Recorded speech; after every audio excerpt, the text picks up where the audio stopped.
Hello everyone and welcome to the Geek Speak podcast.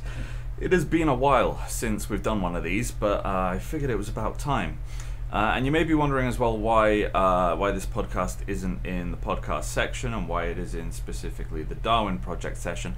And that is because this is a podcast we've been wanting to do for quite a while and just never kind of got around to doing it. But now it kind of seems like it's now or never. Okay, and this podcast is going to be solely dedicated to Scavenger Studios' The Darwin Project. Joining me on today's podcast will be KrayJd, who many of you will have seen in some of my streams and know from the Discord and stuff, but he is also he is the owner of the 5v5 tournament Discord and also a top 100 director and also someone who has directed for the recent Xbox qualifiers, which we will be getting into there because the two of us do have a certain insight into it, given that we were involved in the first three qualifiers and would have been involved in the fourth set of qualifiers and hopefully the finals, but you never know. You never know. We're also joined by Welfarefish. I met Welfarefish, after everything went down with the season 4 qualifiers, because I'd been collecting screenshots and stuff of the level of toxicity that was going on in the Discord, something we will get into later. He approached me and asked if he could use some of them for his YouTube video on it, on Darwin Alert, which I think he did a fantastic job with the video for, and that's why I've invited him to come on this podcast, and he's joining us. And hopefully at some point, MissIzabella, the former lead community manager, will be joining us as well, but we're still waiting to hear from her today. She has said that she's coming, but time zones are confusing as hell, especially now we've switched on to BST. It's just weird. Okay, so as some of you will know, this is a live podcast. So for those of you who are either watching this on our YouTube channel later on or listening to it via wherever we have uploaded it, there will be moments where I will be reading input from the chat. For example, Taylano has just pointed out that this is a funeral. And yes, essentially this podcast is kind of a send-off to the Darwin Project. In saying that, we're not going to be pulling punches here. Everyone has been instructed to give their honest opinion on what's going on. And I think the fact that we know the game is ending kind of means that none of us have to feel as though we need to tread on eggshells. I don't think there's anyone out there that's really worried about getting a ban or anything like that at the moment. But in saying that, we don't know what Scav are going to be up to in the future, and I'm hoping that it's something that I can still stream and I can still play and still enjoy. So there you have it. Okay.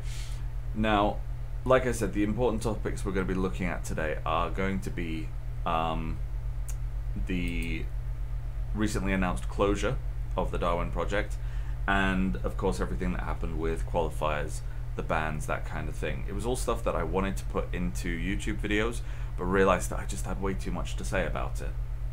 Okay, so to start off with, I'm gonna read out for you guys the recent update, as they're calling it, the Darwin Project update that was released on the 13th of May of this year. At least I'm going to attempt to. Let's hope that dyslexia and having LED lights shining in my eyes doesn't affect it too much. But essentially, this is what they told us. To our dear Darwin Project community, we've been quiet for a while and we apologize for it. We would like to update you on Darwin Project. It is with a heavy heart that we have decided to stop developing new features to the game. April's update was the last one for the foreseeable future. Now, a big thing to point out with this is that they had created a roadmap of everything that was going to be released over the foreseeable future, as they have put it themselves, but it seems as though none of that is going to be coming. 5 years ago, we started Darwin Project, our first project. It was very bold and ambitious, one to say the least, and we have been fortunate enough to have worked on it for so long with the support of our partners and community, something we will definitely be getting into later. Over the past years, we saw a decreasing player base and have been working hard on finding solutions from a new platform development, PS4, to bringing new content, class system, battle passes, systemic maps, customizable craft wheel, new tiles, live events, spectator interactions, extensions, and continuous optimizations. We have assessed all potential solutions and scenarios, but unfortunately, Darwin Project is unable to sustain itself, thus forcing us to come to this very difficult decision. Now, very careful phrasing there. The Darwin Project is unable to sustain itself. We'll definitely be revisiting that.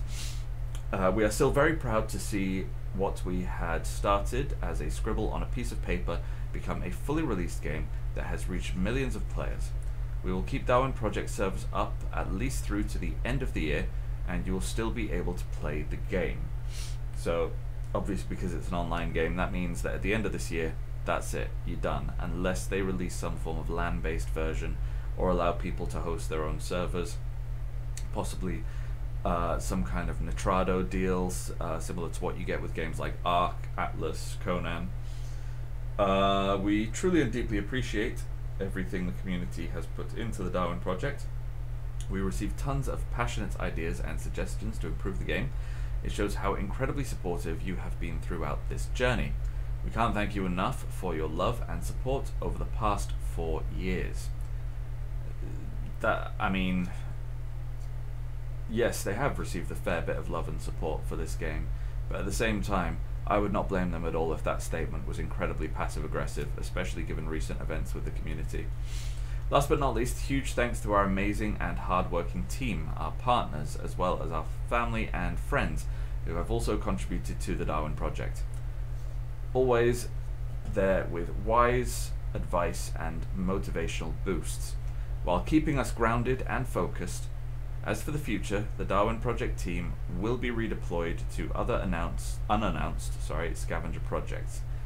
We will see you again soon. Alright, so, essentially, it's thank you, you're all great, but the game has to end. So that's one thing I'd like to be discussing with the guys today during this podcast, and that is why we think why we think Darwin Project is ending. And for that, I think I'll bring the lads in. Now, I got to say now, the overlays that I've got here, I'm going to be the only one on camera for this one, and obviously we don't have Bella yet, so it's just going to be the lads for now. But I'll bring them in now if they're there. Hey guys, you with me? Hello. Hello. Right, hopefully everyone can hear you alright. I'll just boost the volume a little bit just in case.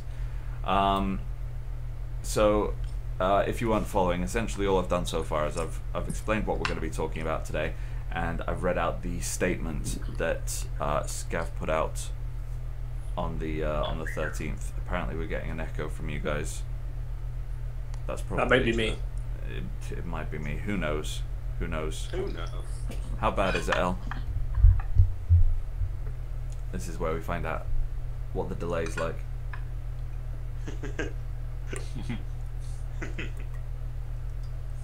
I really should wear headphones when I do these, but damn it, I just don't looks like professional. No, because it's no fun. Think about it, you know? Like... Alright. She's asking everyone to speak, so everyone, let's just introduce yourselves, guys. Tell us who you are. Cray, you go first. Well, hello. No one really knows me because, you know, I'm a very small person in the Darwin community. But no, I run the 5v5 sub community, and I've done directing for the top 100, and I've done directing in the Darwin comp. Apparently it's you that has the echo, Cray. I'd say that. I'm kind of using limited technology. Right, okay. It's not too bad though. Most of you may know Cray as Niffler King, the guy who keeps going into conversations on the Darwin Discord and just posting pictures of Nifflers. You know, they should be in the game though. You think a game that can't sustain itself by its own admission can afford to get property from J.K. Rowling? Might as well go down with style. Right, yeah. Welfarefish, tell us about yourself. Well, hello, I'm Welfarefish. Most recently, your host of Darwin Alert. But all in all, just I was a content creator on Darwin Project, streamer, YouTuber, however you want to look at it. And yeah, that's really what I've been doing. In terms of that's how people know me. Some people know me infamously, or not in, you know. Fantastic. But yeah, that's really all there is to it. Well, welcome both to the podcast. This is my first time actually having guests on the podcast. Normally it's just me chatting. Special. I love the sound of my own voice. I sometimes feel as though playing video games gets in the way of everyone just hearing my deep, smooth voice. It's just the Darwin director ego coming out. You can't really be... You can't be a top 100 director without having a bit of that ego. Oh, totally. Do you remember how much of a mission it used to be to get into direct top 100? I know. It used to actually be challenging. Then after a while, I just started getting invited. Just quickly, Vivity, essentially this is us just trying to discuss what's been going on with Darwin Project, our opinions on it, and what's going to happen in the future, possibly with Scav with us. It's just us giving Darwin a bit of a send-off, essentially. No, I remember the old system for top 100 for directors was so utterly broken. It was ridiculous. The first month I properly tried. I think I directed about 70 games in the space of that month, and because it was based on your average prestige, unless I got five prestige at least every game, I just was going down and down. I started the month off in second place and ended up in 40 something, and then the following month I played the minimum number of games you had to play in order to end up on the ranking, and then I just didn't direct again for the rest of the month because I'd got myself a spot in the top 10, and I did not want to ruin that. I remember thinking to myself when I first sat down and was ready to direct that first top 100 match, thinking, oh, I haven't actually directed a game in 3 weeks. Yeah, that was the problem. Was it it rewarded you for not playing the game, if you want to think about that. Yeah. Vivty, no, Bella does not work for Scav anymore. That's actually one of the reasons we wanted to get her on here. She works on Forge of Empires now. Is that what she's working on? I didn't know which game it was. But yeah, she's not with us yet. She's hopefully going to be joining us a bit later on. But no, she doesn't work for Scav anymore. But she did work for Scav. I would say during one of the toughest but yet golden periods, because she was community manager throughout the Deep in the Forge, which was not an easy time. Yeah, I feel like though, I think we can all agree the last few months in particular was I felt like we were in the Forge, Deep in the Forge too. Yeah. Yeah, no, that's exactly how it felt. It's rough. I feel as though the last couple of months there was more kind of, rather than Deep in the Forge 2, more we've started to thaw out and we're trying to claw our way out of that huge chunk of ice.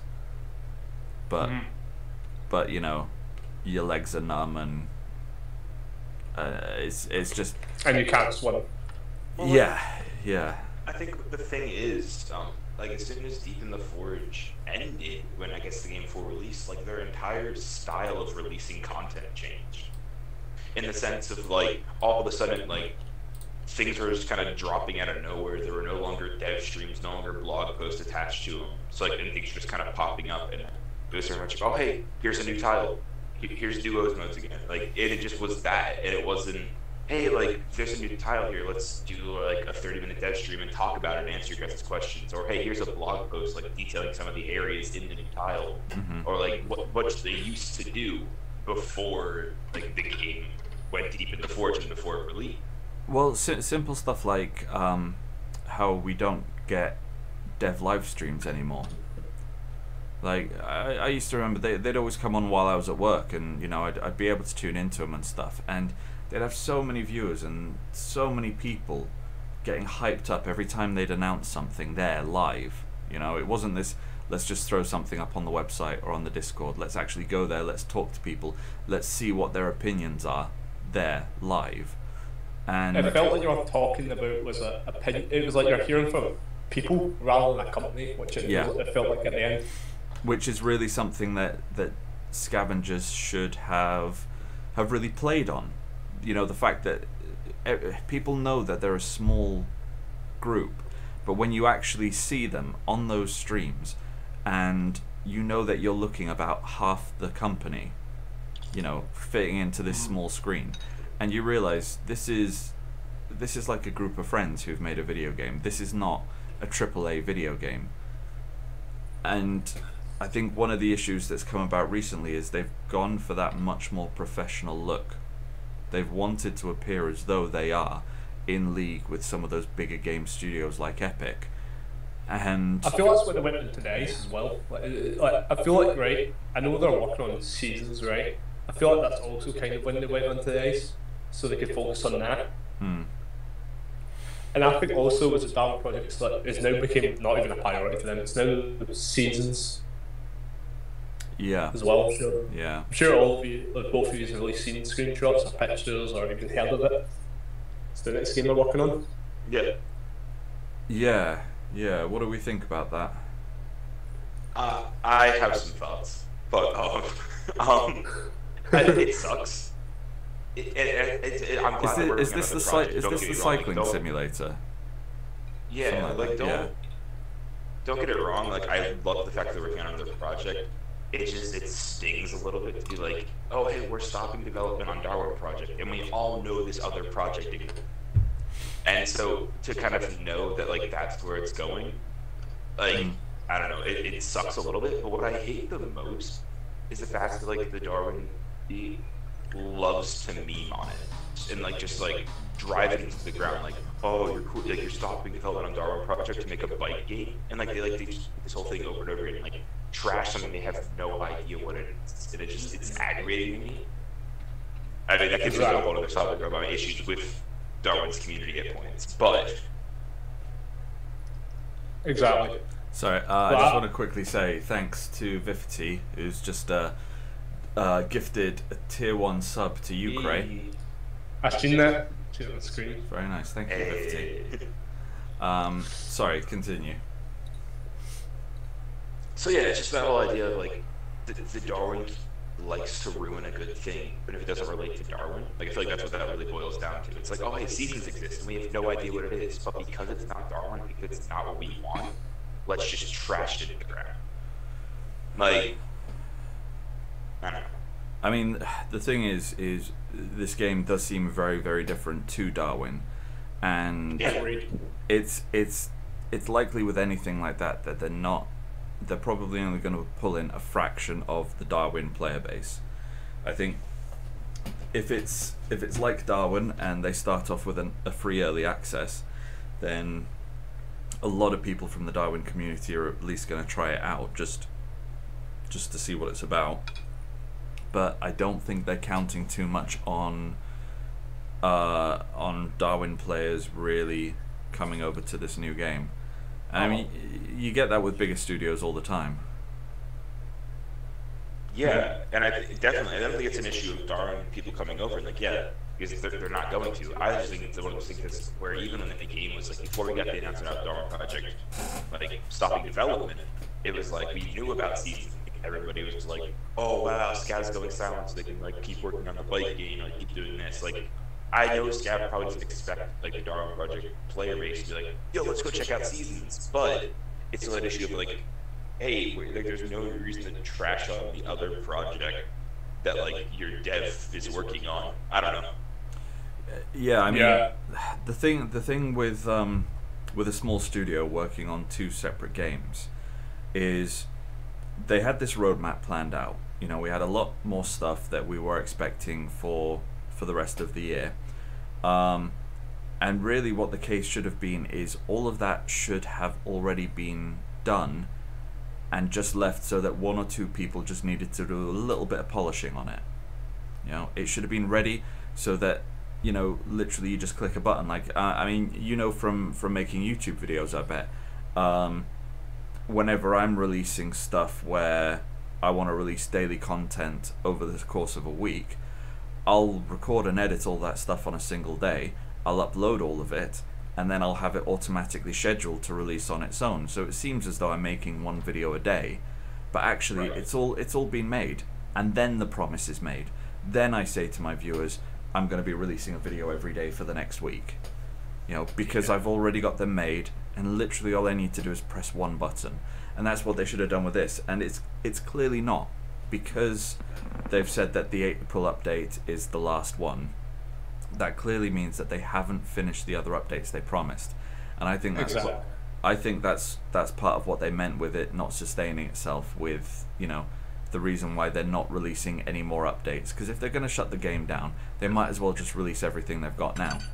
Just get it out there. To be honest though, I feel like it's kind of a slap in the face also, because like they've set up the schedule and they've just went, well, nah, we're not going to finish it.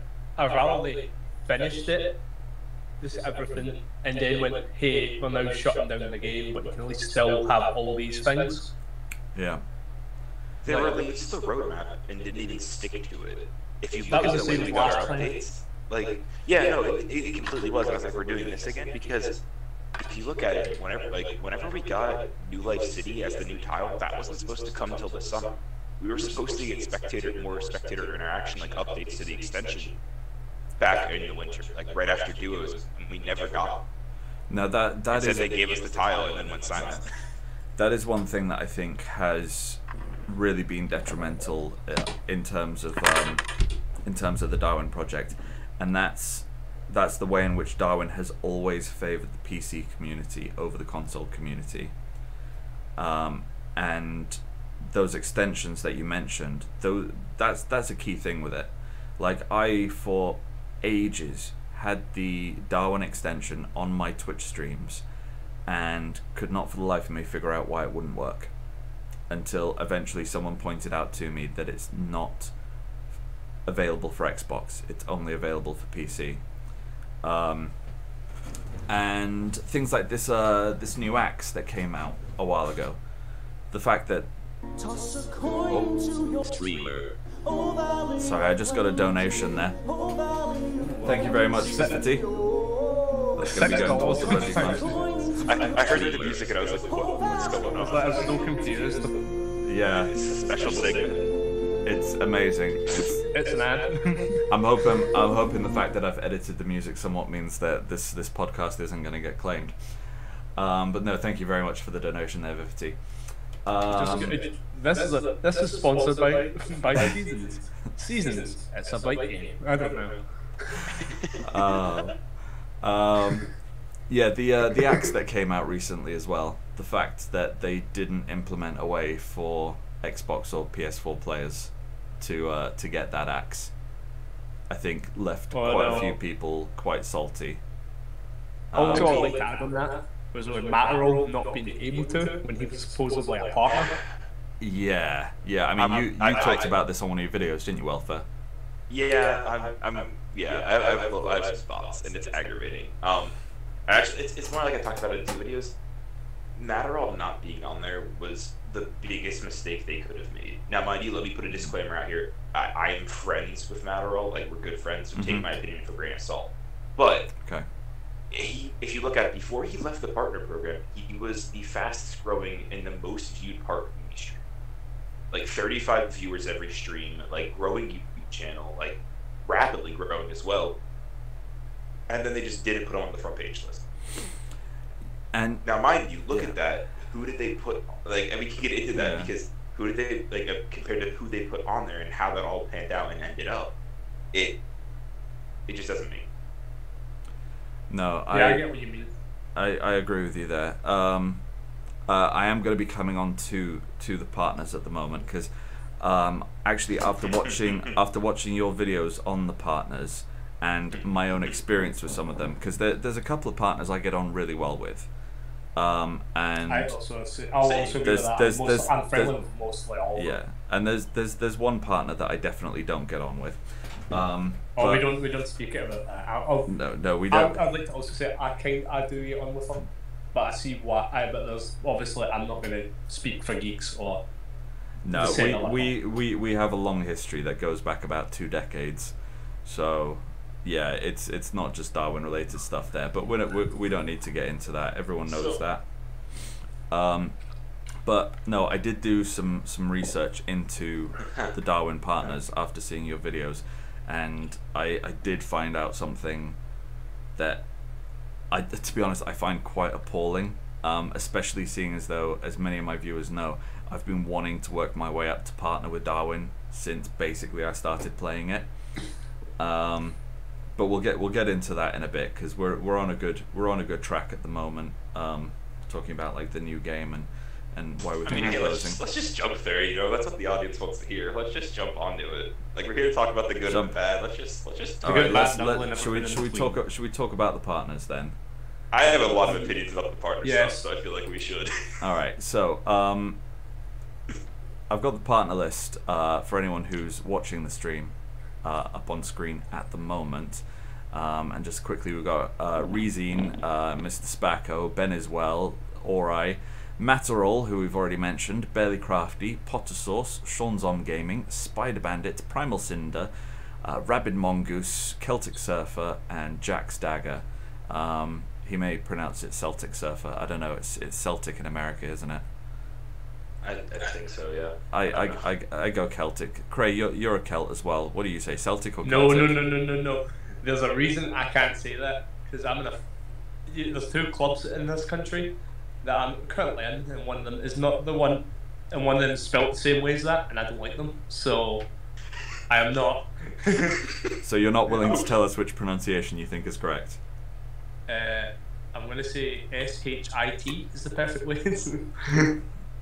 Right. Pylof is saying that Babs was a partner but never put on the list. Who was a partner but never put on the list? Babs. Do you know Babs? Yeah. I wasn't aware of that. The website was fairly badly updated at times. There were still things about like Darwin or Die. If anyone remembers that. Oh, God. Very badly updated to where Matt. Oh, I can talk about Darwin or Die for a while. Anymore. Yeah. Well, I mean, the fact that Matterall is still on the list here. The fact that actually Ari's still on there, because he quit the game like a week and a half before they released their letter. Really? I feel like they got told. He made a. No, because I feel like other people would have spoke up about it. Now, see, he has actually played reasonably recently. Ari? Yeah, so this is the thing that I was gonna. This is the research that I did recently. So basically, if you click on any of these, it actually links you to all of their Twitch pages. Mm-hmm. Now, some of them are more into YouTube, and as far as I can tell, none of them are mixer streamers. I'd like to actually point out this. Welfare, you know Veteran, don't you? Yeah. Yeah. He has enough. He actually had enough to reach the, like, he had all the requirements, and he sent in an application and they never got it back. They never responded to him. That's the exact thing.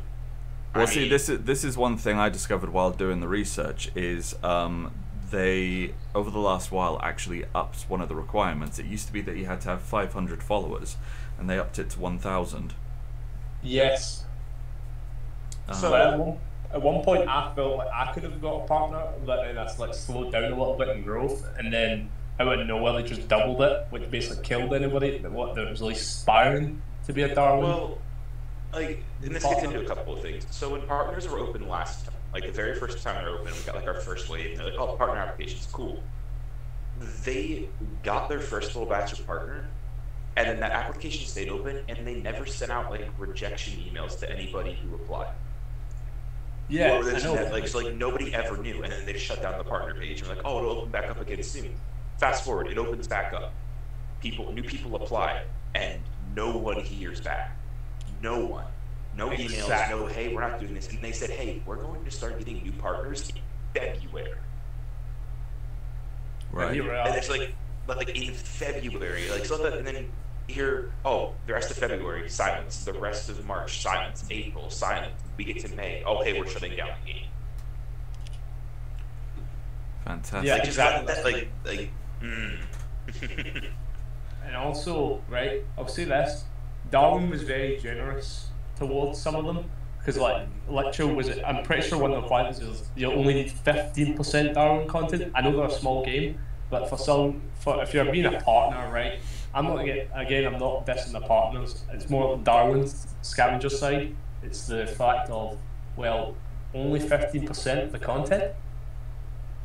Well, so You know the what way, I mean? the way it's meant to work out is if you mainly stream as opposed to make YouTube videos, you're supposed to do at least 2 streams a week that are Darwin. If you're talking YouTube content, then you're meant to do 4 videos a month. So it can either be 1 a week, or you could just do 4 in 1 week and then have 3 weeks off. Or your total content, at least 15% of that has to be Darwin related. So it's whatever's more in favor towards Darwin.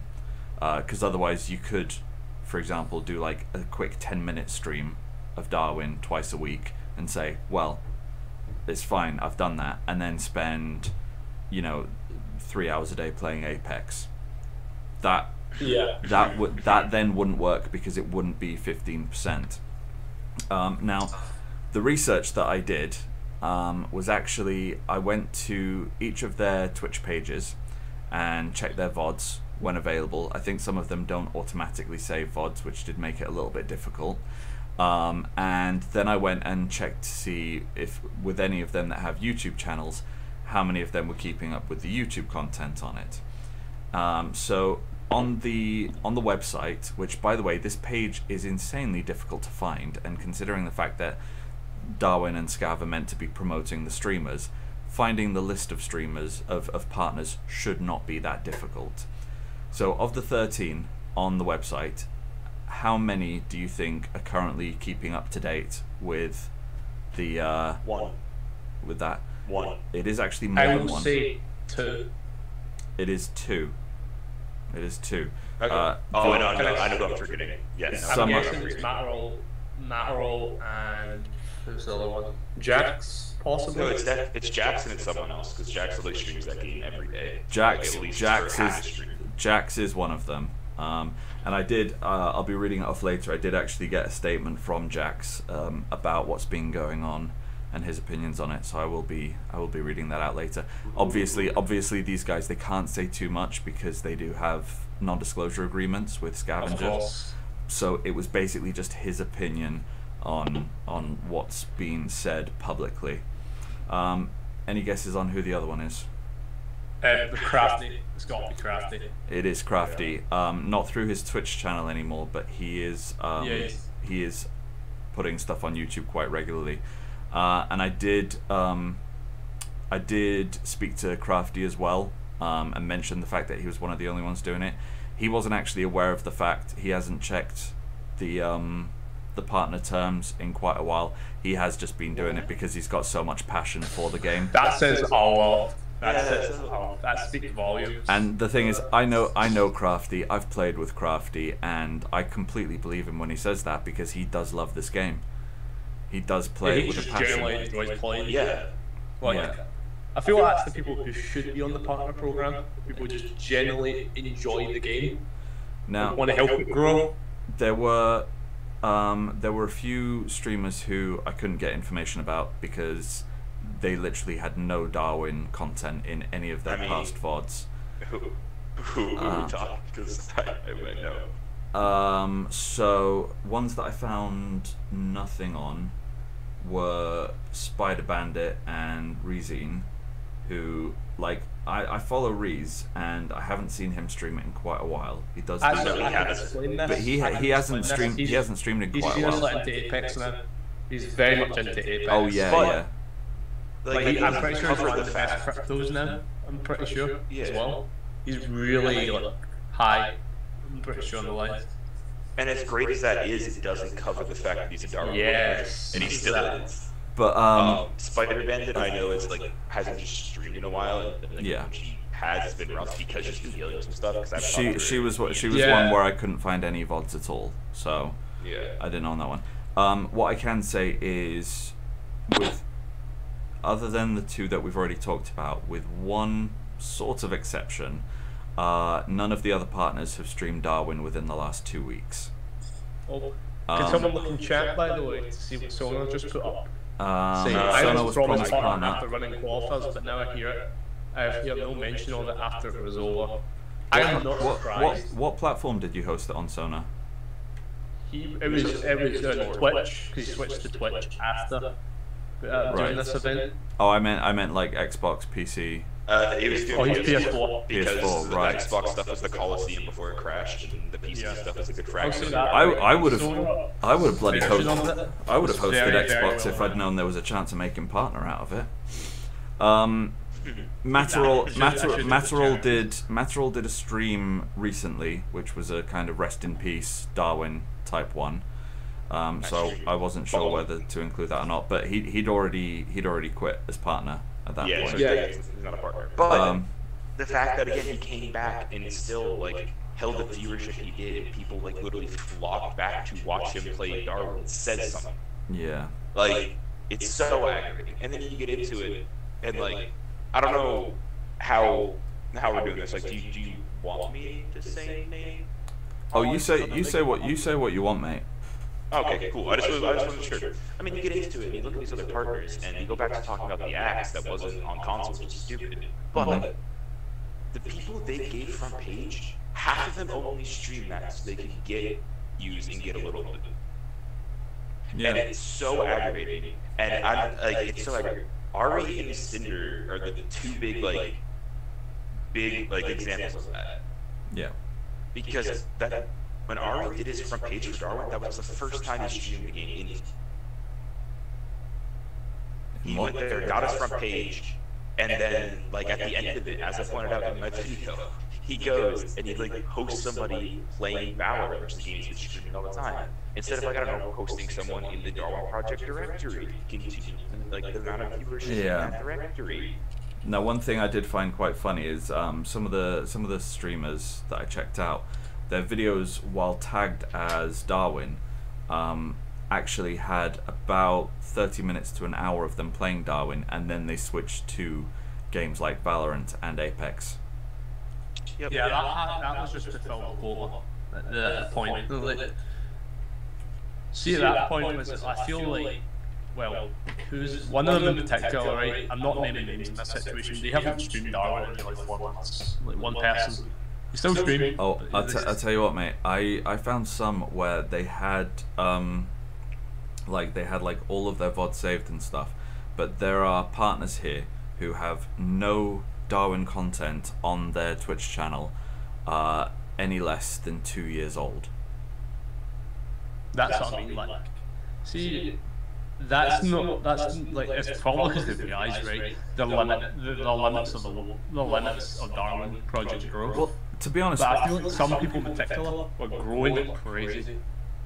That's probably me, Sona, by the way, with the echo. sorry about that.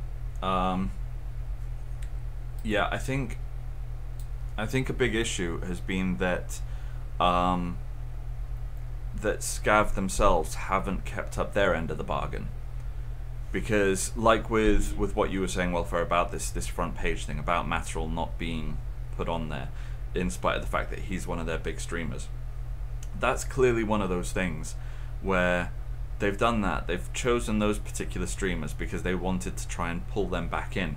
Matterall was already doing it. He was already doing enough work for them. They didn't need to reward him because they thought he was going to keep pumping this stuff out for them.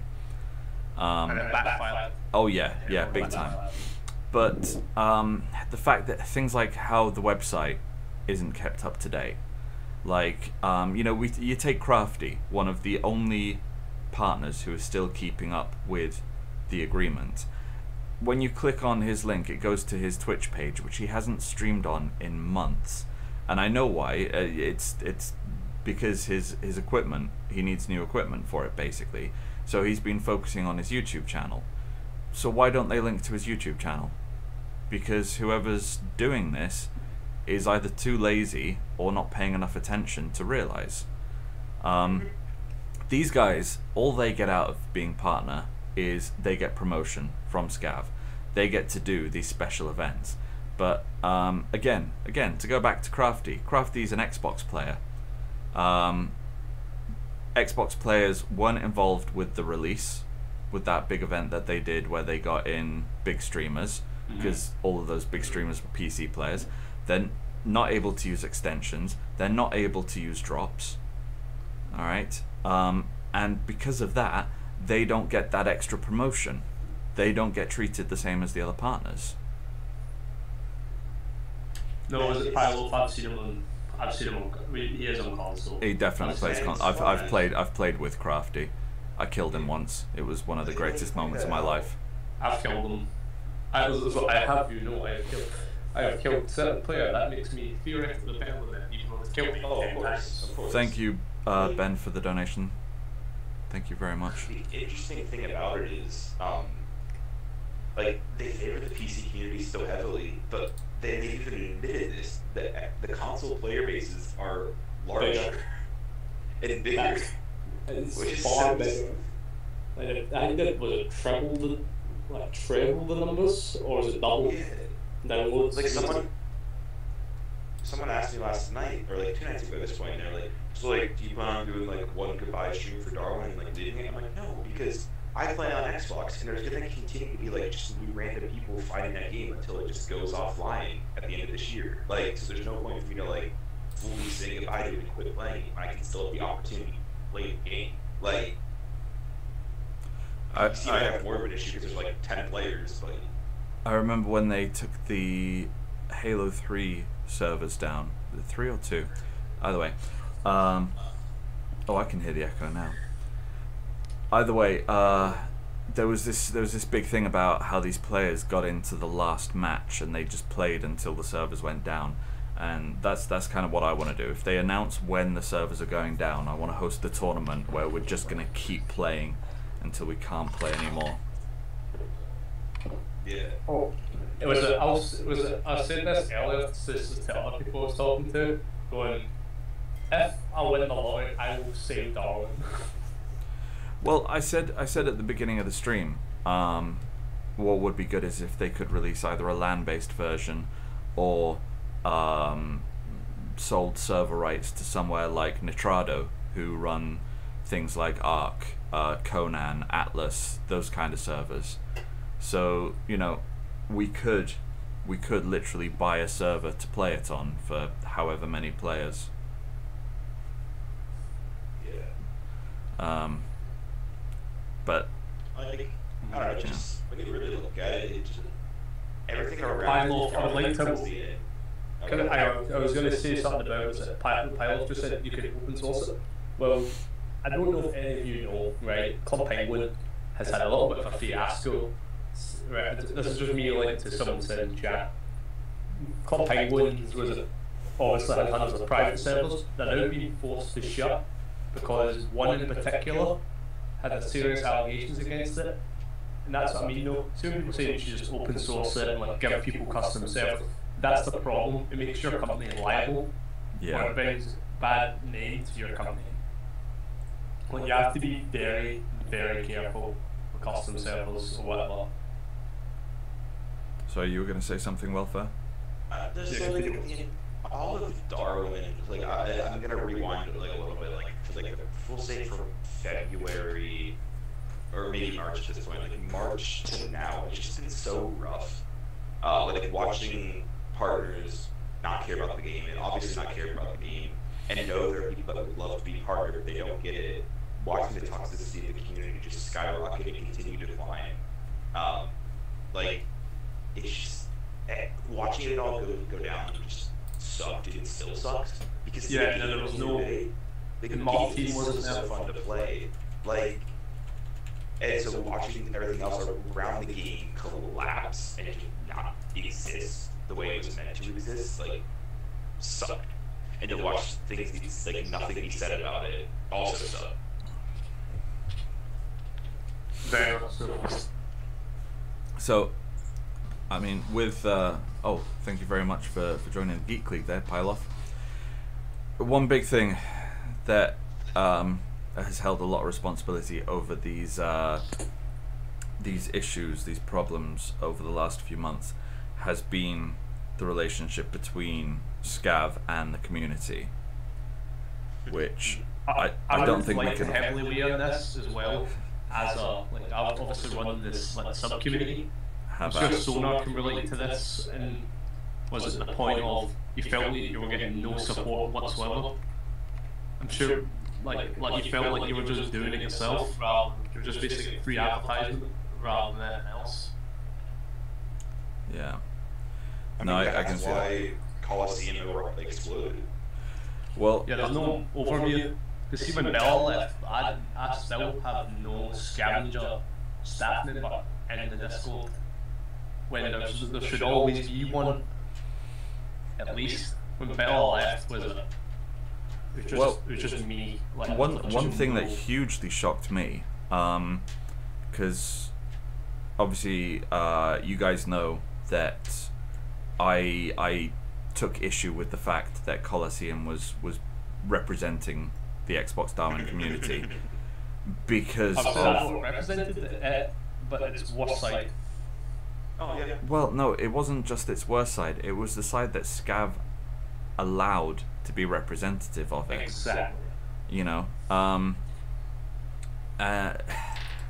I for a while had been collecting screenshots of what I felt to be particularly toxic things being said in that Discord and that were being allowed, and some of them, Welfare, you used in your video.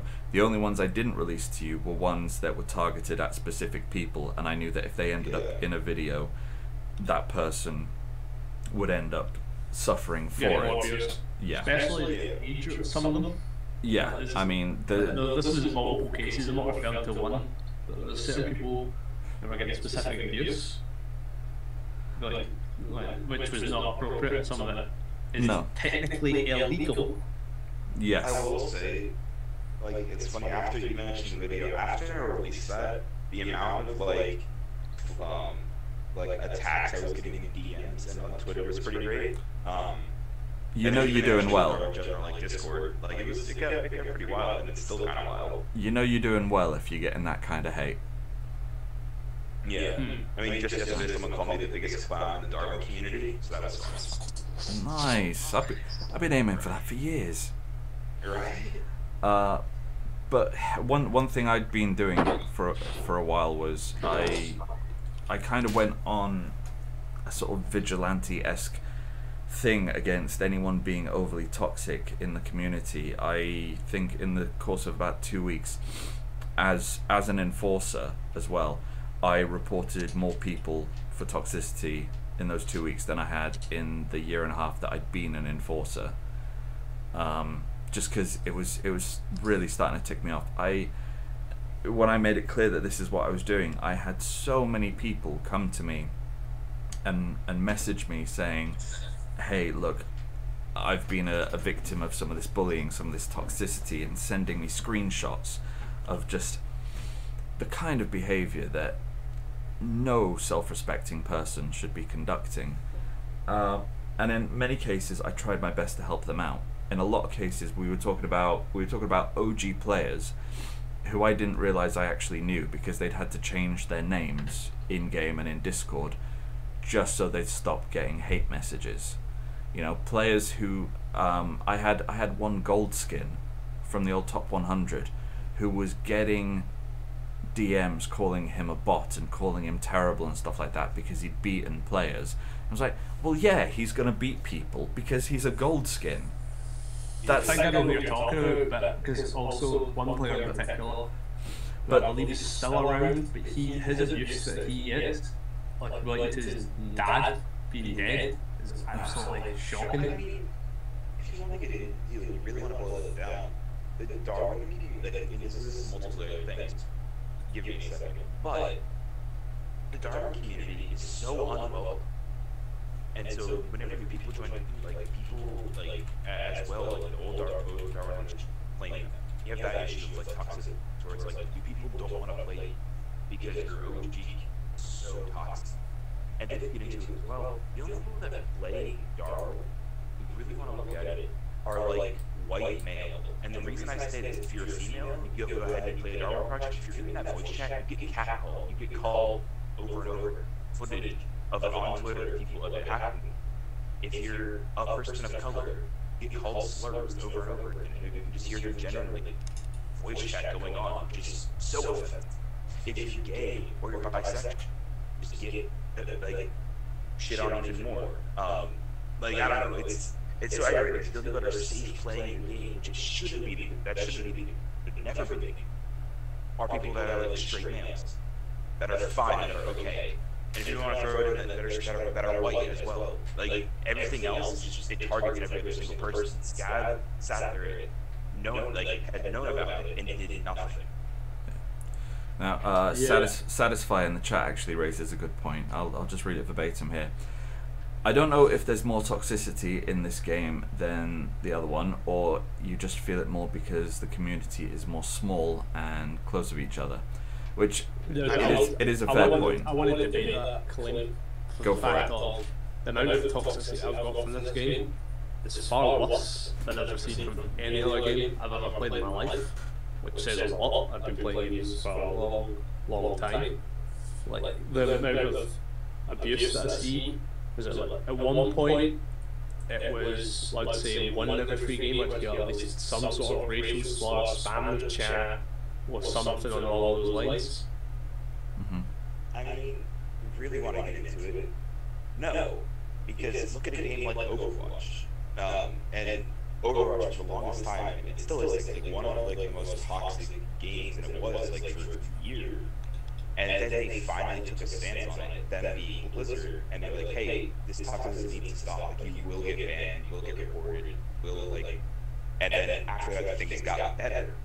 But even a game like that was still considered in the gaming community like one of the most toxic sets. And then look at it, it's over. And then like, I don't know. So no, I don't think it's the size here, like the size like that really makes you feel toxic.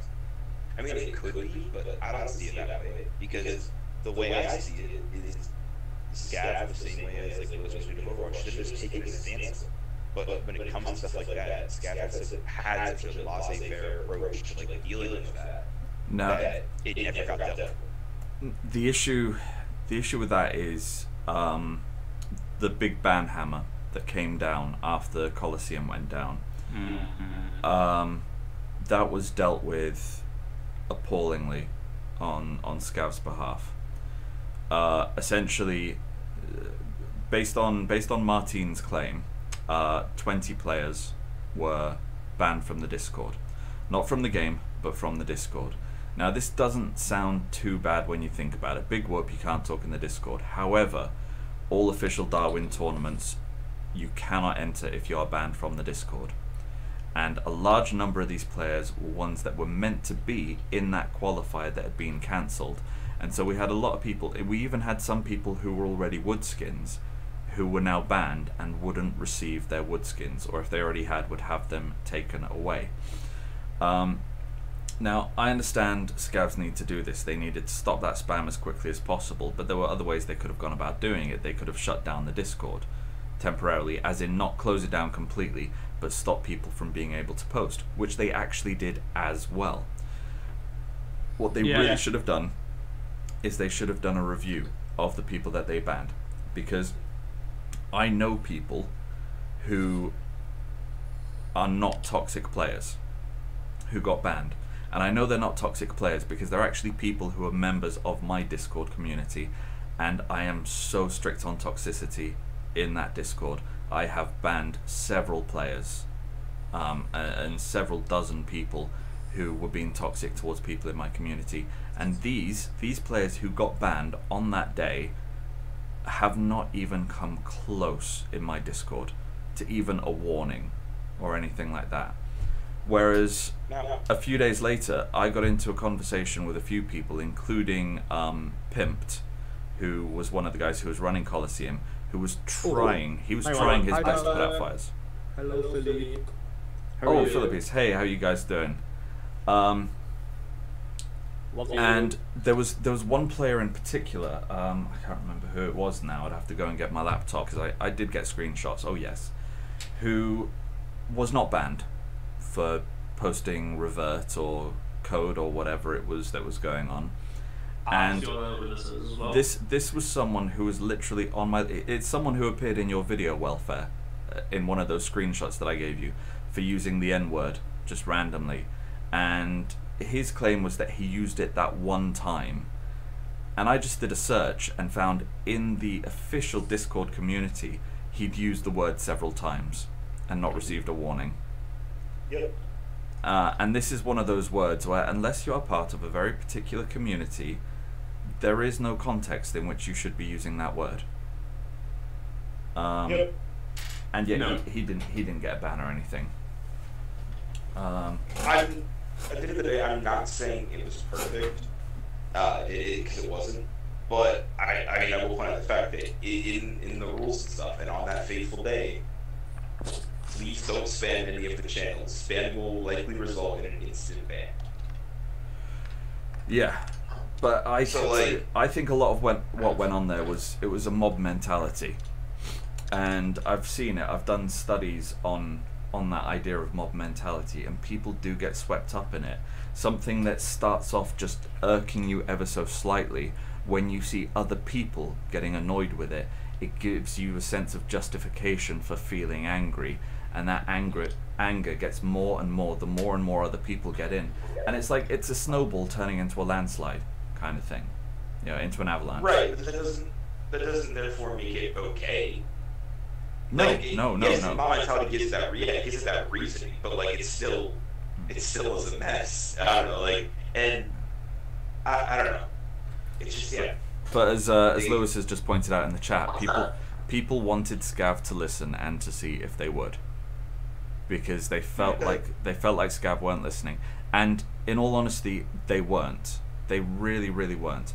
I didn't realize until about a week after that Martin was actually in Coliseum. He was actually a member of that whole thing. I have tried on several occasions to alert him to the level of toxicity that was going on in Coliseum, and was not getting a response. When I know the guy's incredibly busy and stuff, and I'm not trying to throw all the blame on him, but yeah, especially since when Bella left, especially. Yeah. I'm sure he would have had some more work, but he shouldn't be in Discord or either that. Should be some sort of representative of Darwin. But this is the thing. I was communicating with him because I didn't think there was a representative there, and I thought that it was ridiculous that there wasn't. Both from the point of view that you could tell these guys weren't having any support, and the reason why Tommy and Seawaddle and their community only did the first round of qualifiers was because they received no support. They were literally given, "Here's your starter pack. Good luck." Here's a sword, it might be dangerous, that kind of thing. And then that was it. That was everything they got from Scav. What's his name, Fluffy or whatever, him leaving during their first qualifier because the pressure was just too much. At that point, at the latest, Scav should have got more involved.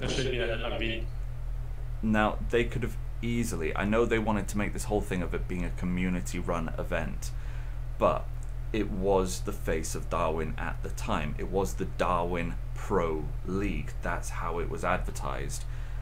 And it would not have taken much for them to have had one or two Scav community managers behind the scenes telling... Yeah, even just asking how you're doing and what's going on.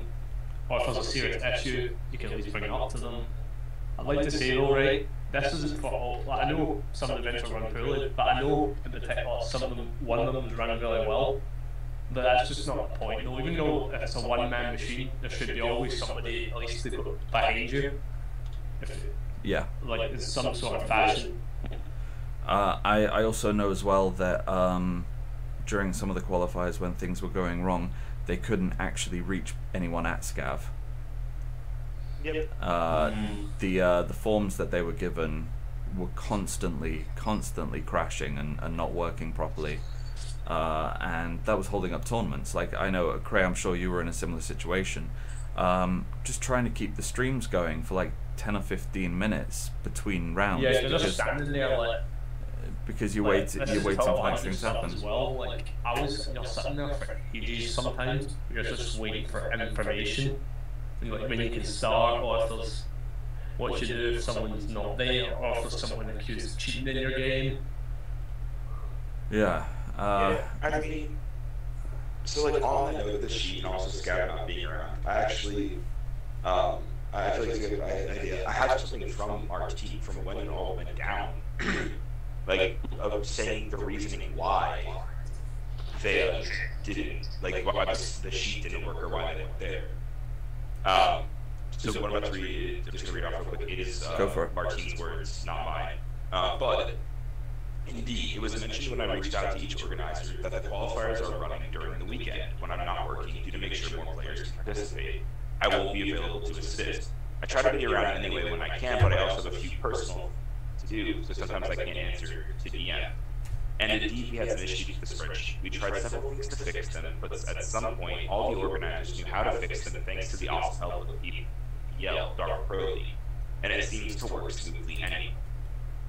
Talking about both the fact that he wasn't around and that the spreadsheet didn't work. Yeah. Now, like, I gotta say, like, I like what I'm hearing from him, but I've not seen much to back it up. I'd like to say something at point in that was, see when when they give it bans, right? Mm-hmm. I had to ask Little Moist, the moderator, on what was going on, because I was hearing, I still to this day, right? I still hear conflicting statements about when it was the raid. Like, was it? I had one thing part of my team was going to like review it in a week, and then I was hearing from someone else that they were permanently banned, subject to appeal. But here's the point: why would you permanently ban somebody, right? See, for spam in any Discord, you would not be permanently banned. No. Unless it's racial or offensive. Like, the issue. some people in that group, right? They definitely deserve the ban, a permanent one, because some people are telling them to die in particular. Yeah. But still, 90% of them did not deserve a permanent ban. I don't know if anyone else in here was seeing it, but I would like to hear the chat's opinion on that. The really stupid thing that happened with all of this was their treatment of Bowie. Now,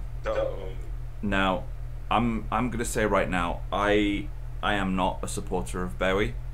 The first time I ever DM'd him in relation to the tournaments, I didn't realize until then, because he changed his name. He used to actually be part of my Discord. He's one of the guys I kicked out for toxicity, because he came into my Discord and 5 minutes later started posting borderline pornographic images. So right away I've not been a big fan of his. The fact that he referred to himself as the Grand Wizard in his Discord, which no, just his Discord. It was the community. It was we can't refer to it as his Discord. We can't, because it was the face of it. The fact that he got a game ban, the fact that he was banned from the Discord, the fact that in the other Discord, the one that did the first set of qualifiers, that he and Martine got into an argument in the general chat, surrounded by people who had been banned from the official Discord but were still in this one. So obviously Martine was going to be the villain in this conversation, whatever happened. They turned Bowie into a martyr. They made it so that this big spamming session that happened in Discord would be remembered by those who weren't involved in it as we support Bowie, not we want changes in Darwin. And there are people who I sometimes see come into my Discord, who come into conversations, into streams, into like they see me directing and they ask me questions about what happened because they know I was there for it, who think that Barry is this hero of the people, of the community, and he's not. He's not. He is someone who's... The reason he got permanently banned from the game wasn't because he was spamming or wasn't because of the call scene stuff. It's because, in case nobody in the chat knows, he went into DMs and told Martine to hang himself. Yeah, that's why he got banned. Right. Yeah. I like to say the screenshots. Like, in case anybody knows. And everybody loves to support him on Twitter, they love to support him in my comment section. In my no, he's not a good person. Like... There was a rumor going around for ages that the closing of Colosseum was a vote by the admins. It wasn't. It absolutely wasn't. I've spoken to Pimped, he was one of the guys who stepped up to help with the tournament. Pimped is one of some of the best runners of Discord. Absolutely. He told me that because they were running behind, which was a regular thing, right? He was in the process of writing an announcement to the rest of the Discord, just saying, "Hey guys, sorry, we're running late." And at the point where he hit enter, there was nothing to hit enter to. The Discord was gone.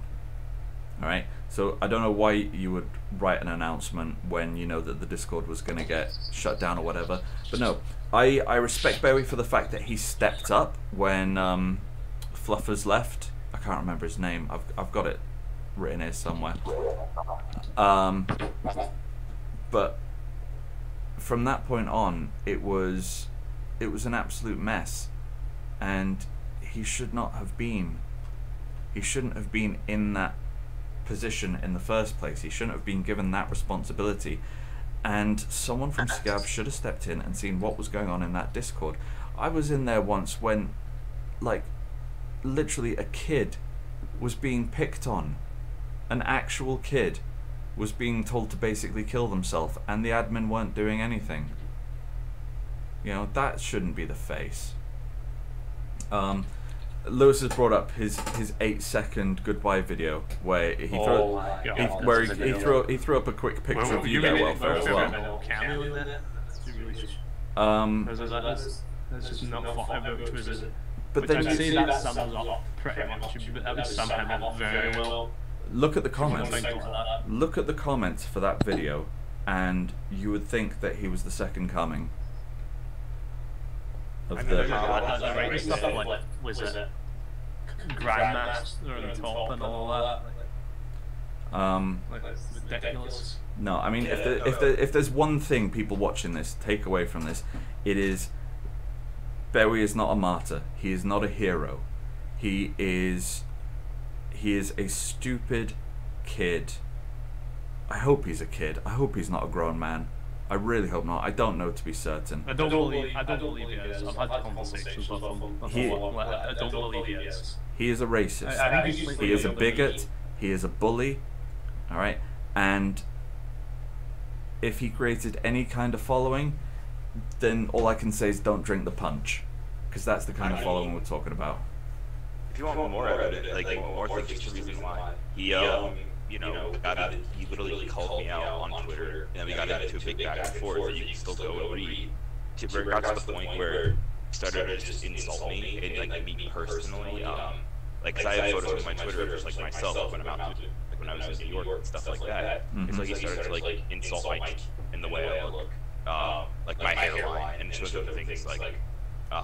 Basically making fun of the fact that I have like the words actor and writer in my Twitter bio and stuff, and a bunch of other stuff. So there's that as well. He's not a good person. No. An argument that was strictly about the game and back and forth about the wrongs he committed. He then turned on me and started like making fun. I mean, you know that thing they say about, whenever you're having an argument, if someone starts offending you personally, it's because they've lost the argument. And that's what I told him. I was like. I told him when I stopped. I was like, "You're only making fun. Like, you're continuing loss. Like, stop." Yeah, and I mean, Lewis in the chat has just said it, like, very, very eloquently. He is the reason why the tournament stopped. Yep. All right. If he had, the reason Xbox has continued is because of that shenanigans. Yeah, but it's not because of Scav not being involved enough. It is not because of the community being impatient. It is because he shut down the Discord. The tournament that week was not in such a bad state that it couldn't be fixed, that it couldn't at the very least be postponed. All right. When Kray and I got involved with them in the second week, you didn't actually end up directing the second week, did you? No. No. Because the last international was me, and I wasn't there. Yeah. I mean, I could until last second ask me, there was nothing I could have done to respond. which again is freaking stupid, because I brought your name up days before, and they were like, yeah, we'll get Kray. So I assumed you were doing it. I don't know if you remember, I posted something in our mod chat on Discord, basically saying, hey guys, I'm going to need all of you on hand. Obviously Kray's going to be busy. And you were just like, wait, what? I'm not busy. I'm not doing anything then. But they had this director chat, and it was basically just directors and the mods. And this is where I did most of my talking with them, saying about how they needed to do shit about the toxicity on the channel. And like, I straight up said to them at one point, if you don't do something about this, I'm gonna speak to Martine about it, and showed them like a bunch of the screenshots that I'd got, and just said, you can't be serious about this. One of their mods actually tried to do something about it, and he got bullied to the point where he couldn't do anything about it. But they were too afraid to give out bans or kick people or anything, because it's like, oh well, if I ban this person, then they can't do the tournament. Good. I mean, that's a fucking good thing. But constantly for weeks, you and I, Kray, we were there offering help, basically saying anything we can do to help, let us know. Every single, I DM them saying, if you need help, let me know. And every time it was like, nah, we're fine. Was it also, can I add to that? Go for it. I don't know if anyone in the chat but I actually talked to Martine, was it beforehand, warning them about possible what would happen in that, and if he needed help on like console side, I could at least help him in some way. He said no, and he said it's fine, because I'd like to say, was it even before this, right? We already had a reputation at this point beforehand, like there's been countless. Like at one point, he told me to kill myself. Which, well, like, I know what games like, but you get the point. Like, he has this reputation that was already existent at this point. But when it came to offering him the help, this was to the point where, like, in the last week, I actually changed my sleep schedule, because in the weeks before they'd had trouble finding directors for East and West. And you were going to jump over. I said to him, look, if you want me to do East, West and EU, I'll do all three. If you've got, say, enough people for EU, I'll just do East and West. Whatever you need me to do, I'll do it. In the end, he said to me, we'll be fine with EU. This was like the day of. It was like 8 o'clock in the evening, when I think East was going to be starting at about 10 o'clock, something like that. But like the previous week, the one where I directed finals for them, I think that was week 3. I was told that I was going to be directing a few hours before the tournament started. I was asked to do finals 45 minutes into my stream starting, because that was the one where I did the hour beforehand for people to warm up and do some little scrims and stuff. They asked me then if I could do finals. That ended up being a 6-hour stream. And that was 6 hours in which I hadn't eaten, which I'm a diabetic. So if I skip a meal, that's seriously not good for me. I couldn't walk my dog. Can I have a comment on what someone said in comment? Go for it. Was it Lewis said, was it honestly the devs needed to run these tournaments, not the community? That's why we can't have this thing. I would like to disagree with that claim. I'd like to say the PS4 side was run quite well, regardless of how many people were behind it. And then like I was watching it, and it was far better ran than PC and Xbox, I would say. But I mean, a little bit too late now, but a long story short, the point I'm trying to get at here is one of his big arguments was that he didn't have enough support. He didn't want the support. He didn't want the support though. He agreed he did not have enough support, but that wasn't just Scav's fault. Agreed. Not so much with Fragzone. Fragzones was quite a disaster. Yeah. It was, like, in my opinion, like it kind of ran a bit wild. But my point is, yeah, he did not have enough support. But the reason he didn't have enough support is because he didn't want the support. He had the opportunity. You know, we were there offering as much help as we possibly could. Just Kray and I, you know, we've got enough contact with the community. We've got enough experience at doing these kind of tournaments. We could have been a massive help to him, and he didn't want it. All right. So whenever you hear people talk about how he didn't get enough support from the community, from Scav, that's why. Because he rejected it. Right? Me, you're helping them, it was fair enough, right? But Scav is a complete different help, because like, think like this, let's say someone's getting a booster, we can just tell Scav to like about it. Yeah. But Scav can actually make that decision. Yeah. Yeah, no, they definitely needed someone from Scav there. Was it Sonar's? I'd like to quickly comment on this previous situation with Sonar goggles. Go on. Was it this was a tournament you ran, I forget what one it was, and it was like, you got DDoS attacked, if I'm correct, Sonar. Like, he got DDoS attacked, and it was basically, Bella didn't know, and I was talking about it in Darwin General, and she mentioned it to me. Like, they actually made, I'm pretty sure he's banned, but I'm not sure. That's what I mean, though. Like, see, honestly, there should have been a blacklist. I don't mean this in a bad way, right? Because I know some players get banned. That's alright, Kray, just quickly. I'm going to have to nip off for just a second, Kray, but you keep going. Right. I'd like to personally raise was it there should have been a blacklist of certain players, i.e. players that would be racist, homophobic, abusive, or making sexually suggestive comments towards others. Like, it was just, Darwin has, like, I'm sure most people agree, Darwin moderation, especially in console, because I don't know personally on PC. I'd like to hear what the comments got to say on that, like on the channel.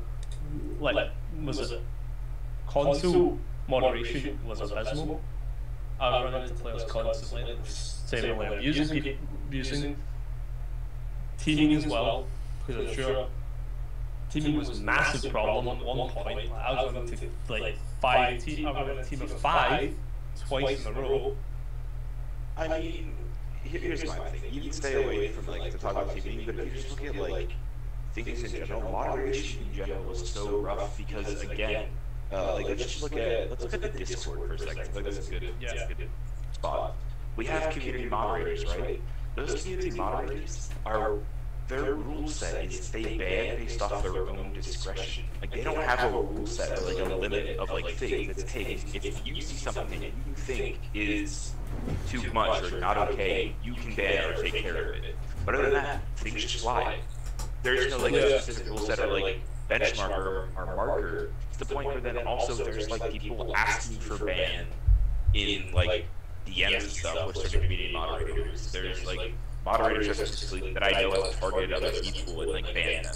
Like they're almost like the community moderators in that Discord are like, oh hey, I have this power that I can use however I want and not plan ways. Yeah, I know what you mean exactly. I mean, one issue we've got as well is there's it's too compartmentalized. Is that system because you've got your community moderators who take care of the Discord, then you've got people like your enforcers who are meant to deal in game, and you can't have a crossover there. So for example, like I'm an enforcer, which means I should have the power to get people banned in game, which I'll go into more detail on, but to put it short, I don't have that power at all. But Yeah, then, you can go, here's a list of people that should be banned. yeah, essentially in essence, I have access to the escalation forms, which everyone can access. But as an enforcer, my ones should go up the pile a bit faster and should be taken a bit more seriously. In saying that, I've experienced some pretty heinous toxicity myself in game. I have collected clips, and one of the advantages of being a streamer is, for anyone who doesn't play Xbox, you can't capture audio on Xbox clips. So game audio yes, but chat audio no, be it party chat or game chat, which when you're trying to catch people being toxic is kind of difficult, because obviously you can't hear what they're saying. However, as a streamer, I can actually record and I can get that chat and stuff. So I mean, I'll give you the most recent example, and I ended up sending this one directly to Martine as well. I go into a lobby, and there's a guy there who recognized me and was just like, "Oh, I'm actually a big fan of yours. I love watching your streams." So I was like, "Oh, cheers, thank you." It's a duos match, and he and his mate, they're having a bit of banter. It's ever so slightly the kind of toxic language you don't want to be hearing, but because they're doing it only to each other, I kind of think, okay, I don't like the language, but I'll let them off, because it's just two lads doing it to each other. If they do it to other players, that's a problem. It ends up being one of those wonderful games where I get stuck with either a bot or a rookie partner who dies within the first minute, so I go and play the rest of the game myself, and I happen to be having quite a good day on game. I end up finding those two, and one of them was only one shot, which I could hear them as I was coming, and it was literally just because he had no wood and his partner refused to make him a fire, and then made him a fire just as he was down to one shot. So I got in there, hit him with an arrow, and both of them just responded by being so toxic. One of them said, "Oh, are you streaming right now?" and then literally said the N-word as many times as he could, as quickly as he could, until I killed him. And I sent this video, which is clear toxicity, aimed at a player who was just playing the game, me. And I saw those two players again every other day in the game for about the next 2 weeks. No mic ban, no game ban, nothing. And like, the thing is, what I was saying about the compartmentalizing, as a game enforcer, I had to report that stuff to community support guys, and then they had to pass it up the chain to Martine, or I had to go directly to Martine, and sometimes they just don't care, and sometimes it just gets lost, you know?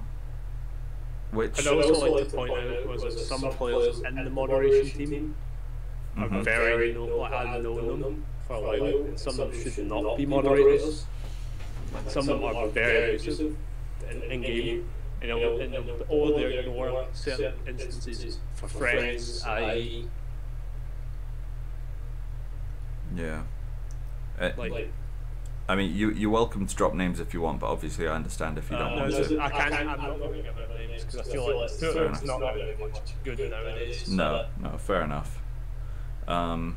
Yeah, I think one of the freedoms that we kind of have with this podcast is the fact that with the game ending, we don't really have much to benefit from them anymore, so we don't have as much reason to hold back. But obviously, I do respect if people don't want to come out and say stuff specifically.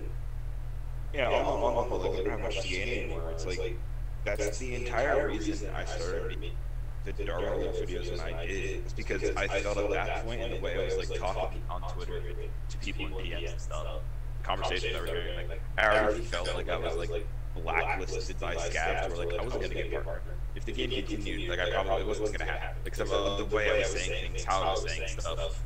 And just how like honest I was being. So I just started like making that, and I was like, cool, I'll just do this instead. Like, after a certain point, I realized there wasn't anything to gain like a month ago, and so I just started like doing things, like, and trying to like make changes. I guess at the end of the day, it doesn't really matter because the game gonna close down. Like, you know what I mean? Yeah, I mean, the thing is though, like, and this is one of the reasons why I wanted to have you on the podcast, is your content is very similar to the kind of stuff that I say in my streams when it comes to Darwin.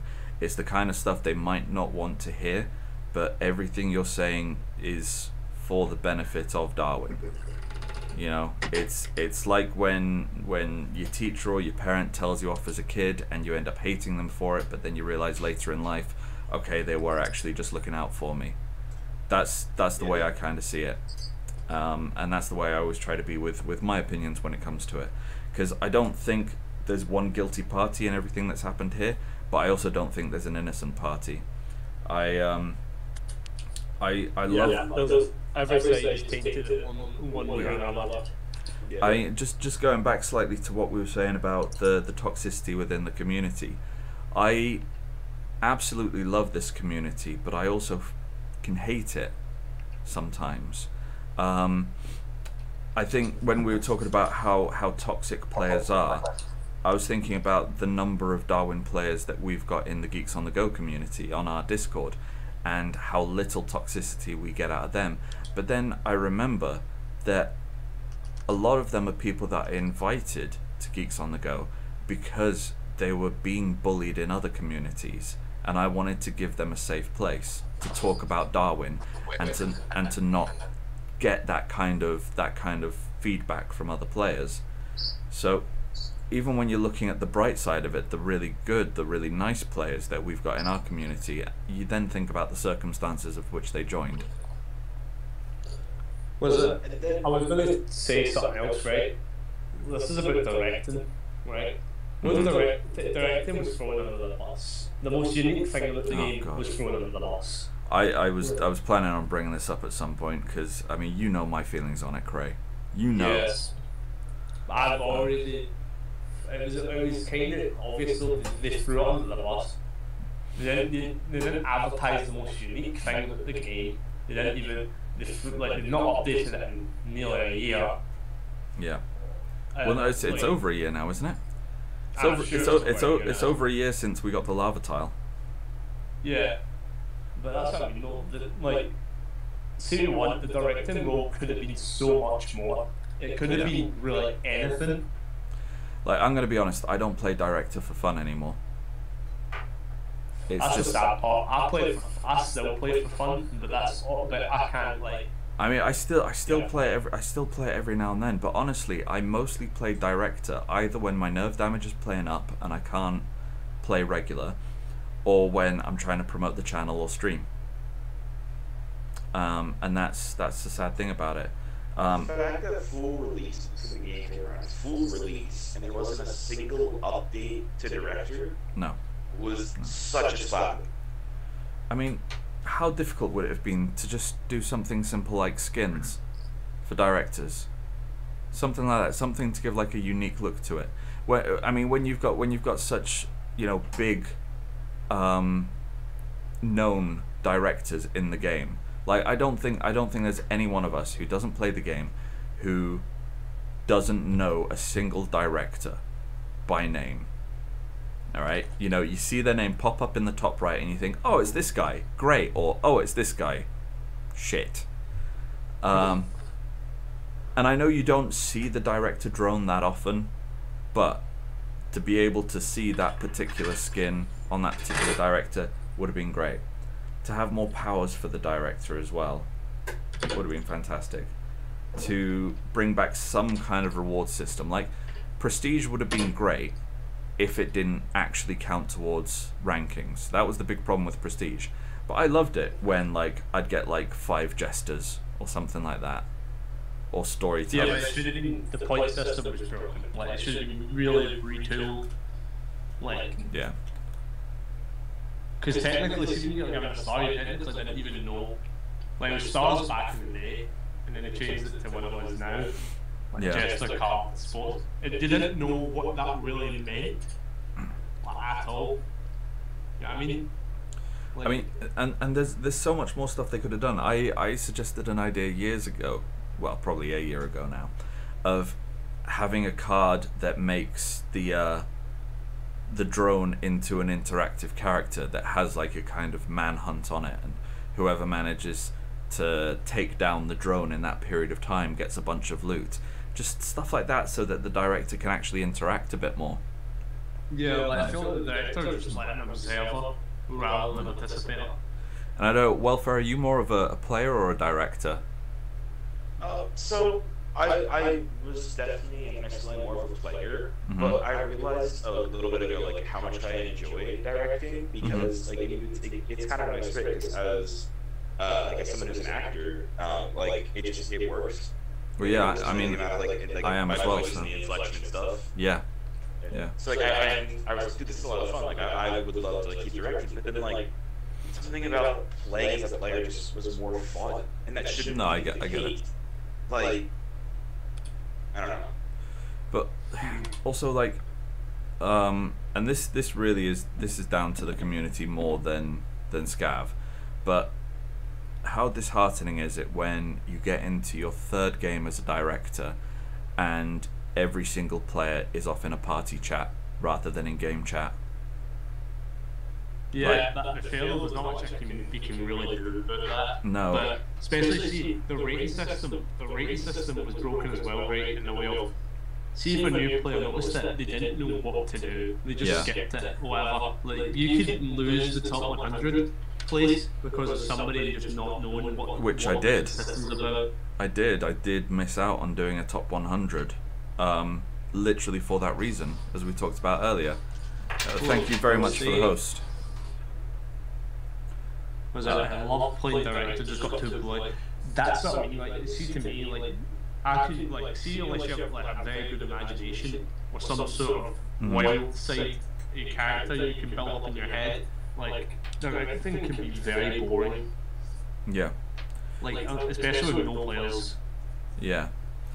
And the other risk you fall into as well is, I mean, I've had games, especially when I'm streaming. When I'm streaming, it's easier and more fun for me and for the audience if I stay with players who are talking, right?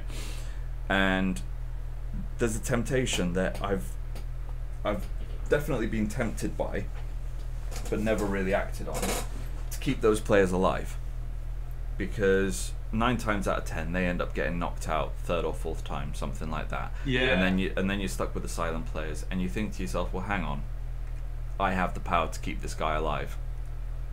And yeah, of course, at that point you're basically just picking and choosing. I mean, yeah, that's teaming. Yeah, I mean, it shouldn't be like that. No, I'm glad to say I've never once directed a game where I've picked a specific player and I've led the game so that they would win. I've been in those games before. I've had directors that are quite clearly teaming, and they're bloody idiots because the people that they're helping out are always the first ones that I go for. Yeah, see them just start helping folk. Yeah, usually just. I remember one game in particular, right? He was teaming the director, so I got messages from like, other players in the game. They just went at meetings and said, "I was on the way there." Just badly used. Everyone just before I got there, they all teamed on them and killed them. Well, I mean, the classic one that is also the stupidest one. So if there are any teaming directors watching, you know, don't do this. Is when you see the director drop an electronic, or sorry, Darwinium. It gets taken straight away, and then the director immediately drops another one in the same zone, and then again and again, and it's just like, okay, great, you're showing me that you're teaming, fine, whatever. You're showing me the exact location of who you're helping. You're an idiot. Yeah. Like, I also would like to point out another problem with it. Like, I'd say that though, this is kind of more of a weirder issue for me for directing, which was the completely like ridiculous system where like you could heal players, see the healing players like just even in the middle of fights you can still, because people used to just fly across the map, you heal and then you leave back in. Yeah. But that happens too many times. Was it? I remember. Was it my first top 100? Right. This isn't referring to that. I know there's been a few situations, but this guy was ran away from a fight, and they healed them not once, not twice, but 3 times in a top 100. Wow. Yeah. It's not. It's fine, right? If you do it once by accident, like that happens. But I mean, like, but 3 times, like, really? See now, Taylano's pointed out something quite good about the mic situation here. Now, Taylano is someone who has been a part of the Geeks on the Go community for nearly 2 years and has always been a very positive member of it, who doesn't often play with a microphone because of his age. Because if other players hear him speak and hear how young he is, he gets a lot of hate. Oh, And yeah, it goes back to what we were saying earlier. He's not a straight white man, you know. He's a young lad. Yep. Yeah, that's what I mean. And you get into that. Xbox especially, there's a lot of like younger players on Xbox. As I've noticed, that's where I play. And you know, me being me, you know, I try to like stick up for them, you know, and stuff in game chat, and then I get like flamed for like being like the white knight, you know, and it's just like this perpetual like cycle where it's like, okay, next game, all right, someone's getting attacked because they're a little younger, all right, I try to help them out, and then it's just like the toxicity never ends. Someone's always getting attacked, or in the eyes of the attacker, someone always has to be attacked, and someone always has to be a victim in their eyes, and it's just such a bullying scenario. Well, I mean, another member of our community, Kyle, who, again, he's been part of our community for ages. He's, what, 13, 14? And he's a phenomenal player. But up until, week 3 of the qualifiers, he'd never taken part in any of the proper pro tournaments or anything that Darwin throws, for various reasons. And because of that, he's not one of those famous standout players that he used to get back in the day, like Purge and Kieran the Drunk and so on and so on. So he used to get so much hate when he would kill them, because he was in their skill level, still is. So occasionally he would end up killing them, and he'd get so much hate from them. And it was one of the reasons he never took part in the pro tournaments, just because he didn't like anyone who played in them, and he didn't want to play with them. Right, I want to highlight somebody in particular, right? There's a certain PlayStation player, right? He gets almost 250 views every time he plays Darwin, right? And I asked him if I could join his Discord, and he said no. Because, do you know why? Because he said he's got enough people as it is. Wow. Yeah, that's cool. Well, imagine people like that. Imagine someone bringing 1,000 views and stuff like that, and just go, oh no, we have enough people as it is. Hey, can you just maybe think of something? I feel bad for the PlayStation community. Oh, yes, I see. They've like, my God, they literally just got the game, and they're like, oh no, they're shutting down. Yeah, okay. Like, there are people who... Go ahead. Xbox are very close behind PC, and that order. Like, they've been messed up with, especially Xbox. I'd say the Xbox community's had it really, really bad, but the PlayStation community just got it bad in principle. But like, to the extent of PlayStation, it's like, oh hey, we got this game, and okay, now it's gone. And to the extent of, there are like people who play on PS4 who are like waiting for Darwin to come to that platform so they can make content. They started making content, and it's actually really good and stuff. I've seen a lot of good stuff, and the game's shutting down. Now, one thing to keep in mind with this, and this is something that I'm crossing my fingers for, is they could sell Darwin to another studio. Right. Or I want to get myself in this. Yeah, or at the very... Yeah, true. You can give it to somebody that's just going to monetize it to oblivion, or you're giving it to someone who genuinely cares about the product. But well, there's a good chance you'll lose the soul behind it. There's a third option as well, which is where someone will buy it for scrap. Because, well, think about it. Darwin itself, but in essence, is just another battle royale game, except where it isn't, which is within its intellectual property. Things like the idea of freezing to death, the director, which Darwin is the only battle royale that does that, and I think the only reason that's the case is because Darwin has copyright, or scavengers have copywritten it as intellectual property. If they sell it, for all we know, Epic could buy it, and we lose Darwin forever, but Fortnite gets directors. Yeah. That's, imagine. I mean, my thing is too. This is a. I don't know that they ever really talked about this, but it was rumored. And it's like someone if you know, like say, oh, I know they did talk about it. But like whenever Darwin got on Xbox, there was always the rumor that like Microsoft had like helped Scat get the game on Xbox and like helped them like fund their development. Oh no, they like funded them, by the way. I would like to add that. They definitely funded them. Yeah. So it's like there was always that as well. So it's like I wonder. Like obviously, I think that leads to the fact on why it took so long to get to PS4. I think there was some exclusivity there. But and then so like there's that, and then also like maybe we're just gonna get like maybe Microsoft will buy it. Let's hope. Let's just cross our fingers and hope, right? There we go. Everybody create the prayer circle. It's gonna be okay. But I'd rather somebody in the community owned it, or at least had some sort of working in it.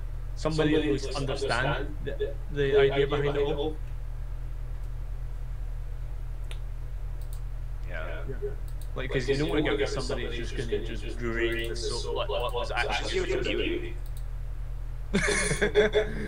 You know what? Actually, I've got a great idea. What if we give it to we give it to the guy? Let's just give it to drumroll. We'll give it to some random on the internet. Some random. That'll just be as great. Just go, hey you random stranger. Like, would you like to run this game? Sure. Have fun. Right. Like I said at the beginning, if I win the lottery, I will save Darwin. Oh, I mean, same. Like, yeah. I have yet to. I haven't made like an official like goodbye video or like talking about my thoughts, but as I've said to a couple people in DMs, and I said in the Darwin general, like, I'm gonna miss it. Like the whole itch thing down has hit me a lot harder than I thought it would. In terms of just like, cause like there's, like, I don't know. This game, when I look at it, is the reason I returned to making content. It's the reason I started streaming, and it's the reason I started like making YouTube stuff again, and then to meet the people that I've met in this community that are good people, and like to be such good friends with Matterall, and some, like a lot of the people I like, he knows and stuff like that, and like his editors, and like to be friends with them. It's like an experience that I wouldn't have gotten from another game, and so like to have this game like shut down is just weird. Yeah, I've got to agree. But I'm certain, right? I will never be involved competitively in a game like Darwin, like the way I was with Darwin, ever again. I'm just, it's just so much like, as it just, Darwin was so unique. It was just like everything I did was kind of rewarded at the beginning.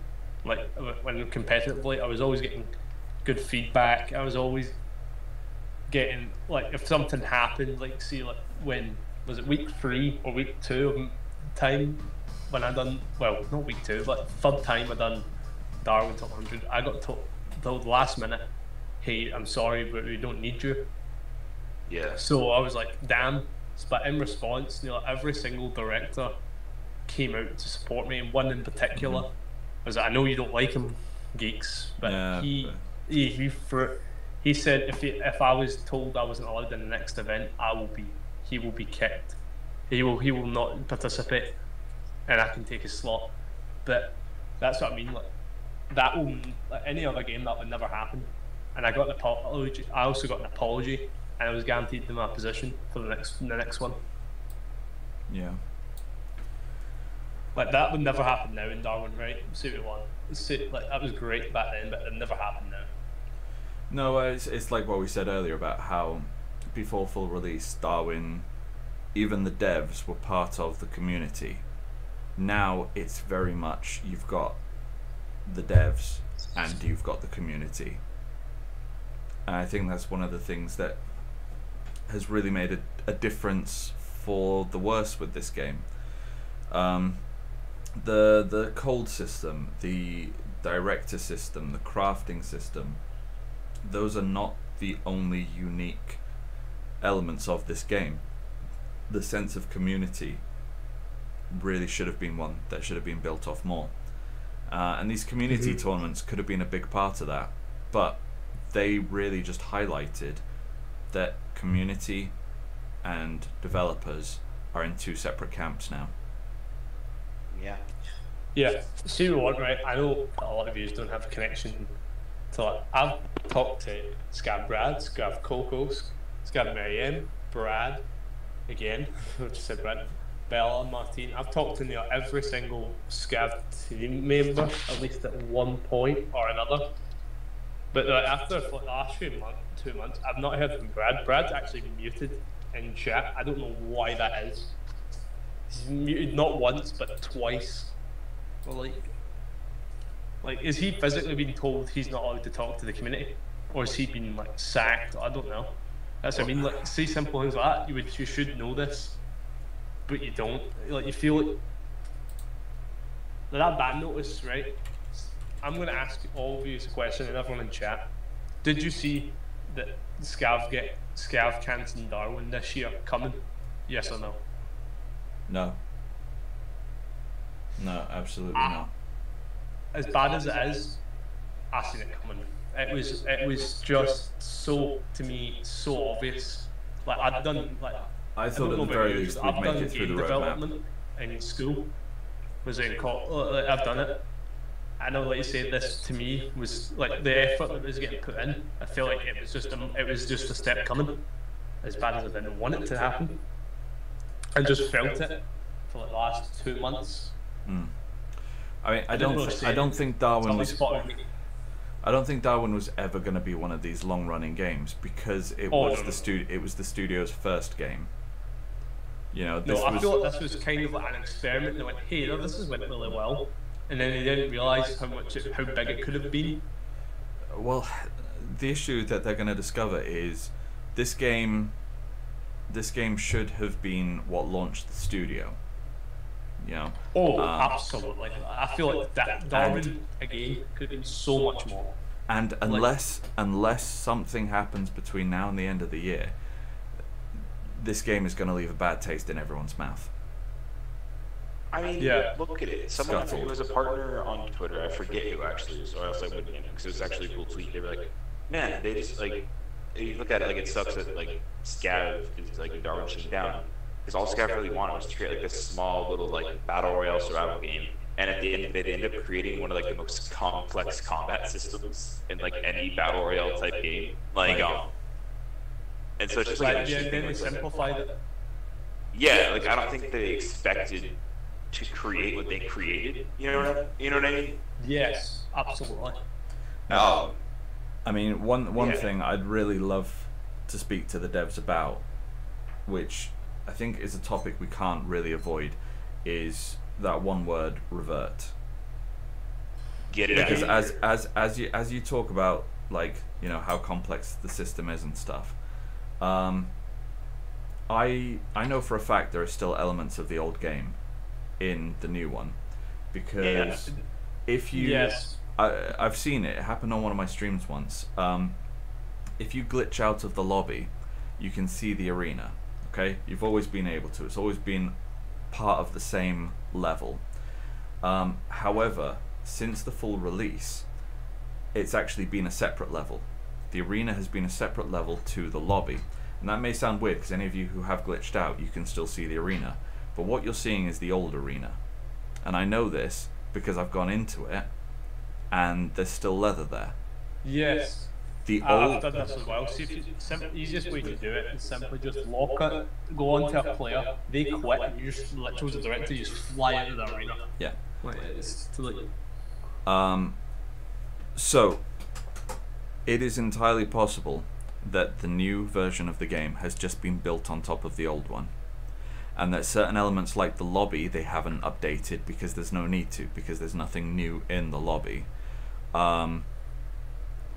But except the bounce pads. Except the bounce pads, yeah. Which, I mean, from a game development point of view, is essentially a drag and drop kind of job. Yeah. So it's just a copy and paste. So there are a lot of people out there who want to revert the game. They want to go back to the old version, right? And I understand that, because the old version involved more skill, and there are a lot of skillful players in this game who are getting quite rightfully annoyed about the fact that they could lose to a fairly new player who gets lucky. And that does kind of suck. And I'm evidence of it. The fact that I'm actually reasonably okay at the game now, and I used to be absolute trash. I'll argue this right now, right? I was pretty good back in the day. Like, I was alright. Like, like I could take on most of the gold skin players, at least take them on rather than beat them. At least take them on. Yeah. Now I feel like, see anyone I can come up against, I can kill them. Like I feel like I can come up to anybody and kill them. Now, I mean, from Scav's point of view, that's great, because that's going to bring in more new players. Because one issue with the old game was you had a lot of players who would come in, who would play a few games, get absolutely like just dicked on by better players or more experienced players, and then never play again, and that was bad for the game. Yeah, but the problem was though they isolated the audience that already had. Yeah. but my thing of it is too, if you look at it, the people that complain, like have been complaining, like all your competitive people do it, scream, and people that play the top 100s, etc. When you look at it, it didn't really change much. So I'm gonna go ahead and look at the old top 100s for a second. The old top 100s, in terms of skill and the way they play it out, like was just people hiding in a sudden death. There was always, I'd say this, right, there was certain games in particular, right, it was just people just going at it, but then people realised you could just get more points from hiding. That was more like a placement point problem. I think the placement points should have been lower. Right. Or kills would have been higher. Yeah, like my thing of it is, unfortunately, like that's how it worked out. It was like, oh, sudden death, okay, everybody hide out. And there's like times when like people were like blatantly teaming in your top 100s and things like, and like blatantly teaming, blatantly like sharing campfires, like being like, oh hey everybody, let's all warm up before we fight. Like, sharing campfires is a very, very normal thing though. Now, yeah, I've got no problem with them sharing campfire if they then fight each other, not if they then decide let's go and meet later. Run away. So I have somebody like watching it, because I used to just watch top 100s on like Twitch. I used to just watch them. My issue with it is, as an audience member, when this is your high tier, like high level competitive of like your competitive version of your game, like showing off and showcasing the game, that shouldn't be a thing. No. That's my issue with it. And then like, so people want to complain about the skill when that's the way that top 100s went down. And then you fast forward to like the competitive stuff now in qualifiers, and it's just like jet wingspan. So like I don't really think that there was much of a change, like because yeah, you could already stomp somebody in pubs in the old game and it was skillful. Like it was way harder to be skillful at old Darwin than at new Darwin. I'm not disputing that fact, but in terms of the competitive, there hasn't been much of a change. Like top 100s were still cheese, and this is still being cheese. Like I mean the whole hiding system as well.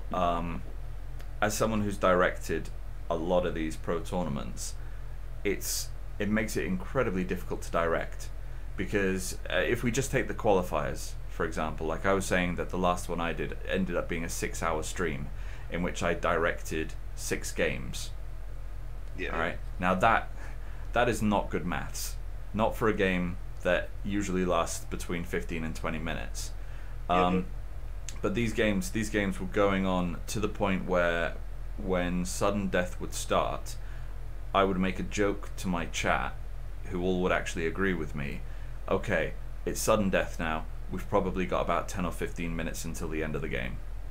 There's only trick to put close further and further as it goes on. Yeah. But the thing is, most of my matches, I don't know if you had the same, Cray, but most of my matches, we'd get to sudden death with 8 players remaining.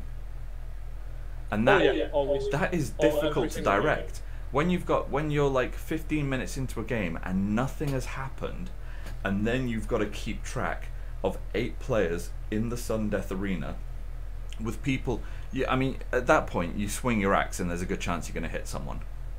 You close your eyes and swing. You close your eyes and shoot an arrow. You're going to hit someone at that point. Another thing I also see in the final zone, the cold should be more aggressive. Like I'm sure mostly, like the cold should be more of a threat. So people just don't constantly hiding. How many times have you seen those players run out of into the forbidden zone, lay down 3 fires, and then do their armor or med kits or something like that? Yeah. That's what I mean. No, see the wood nowadays, I think it should go back to the old wood, so it stops people just constantly harvesting wood. Yeah. Like to the point of no return. Lewis has said he never did that because he never made it sudden death. Yeah. Well, based on our evidence, you're in the minority. See, honestly, like I'd say that though. They somewhat tried to fix the point system, but the point system even now is still weird. Like, I'm sure most people agree.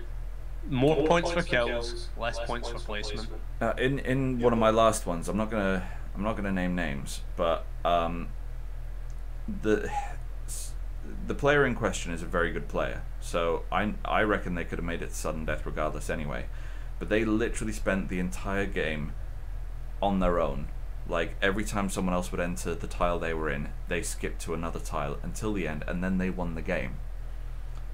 And the thing is, we're looking at it a lot from an entertainment perspective here. It is a good strategy, and we know it's a good strategy because it works. And so I don't in any way blame players for doing this. Yes. Merely what we're talking about is the frustration for an outsider, and how this has had a negative effect on the community. Yeah, I don't blame players, but I blame scouts. In the sense of, this is an entertaining thing, and like, there should be rules or some kind of rules that prevent this, because there are a bunch of people watching this top 100. Some people like me, news people like people that are just watching this as the top 100 competitive scene, or the qualifiers for competitive season 1, and it looks like garbage. Well, like, you know what could do it? What could actually prevent players from being able to do that? If directors could actually do anything in those tournaments.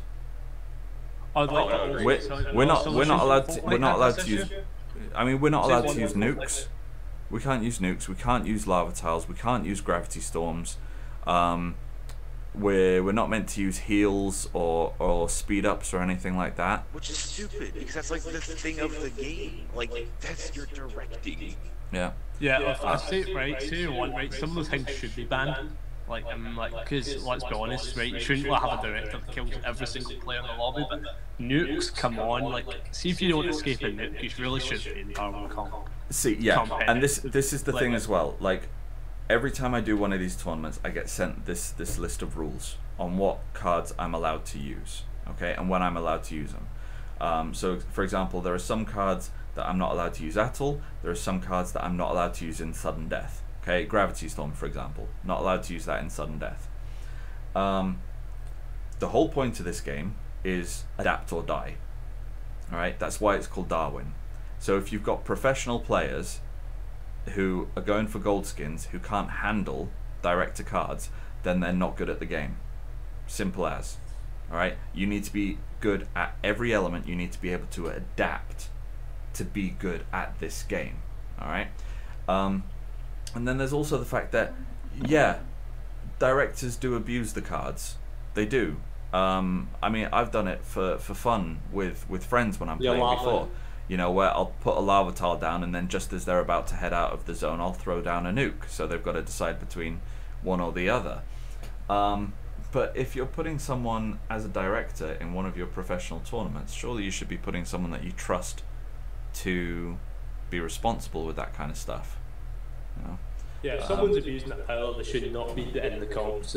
Exactly. But see, Like, to be honest, right? See, at one point, see during situations, see if certain players in certain tournaments are banned. Like, see if they, like, as bad as that is, because see, to be honest, there should be kind of like a neutral, like, understanding between all the discords that run in tournaments, to stop others ruining other tournaments. And now, If you know what I mean. yeah, Cray, you'll probably know this, so I'm asking this one specifically for Welfarefish. This is an example of how bad Scav's organisation of these community tournaments was.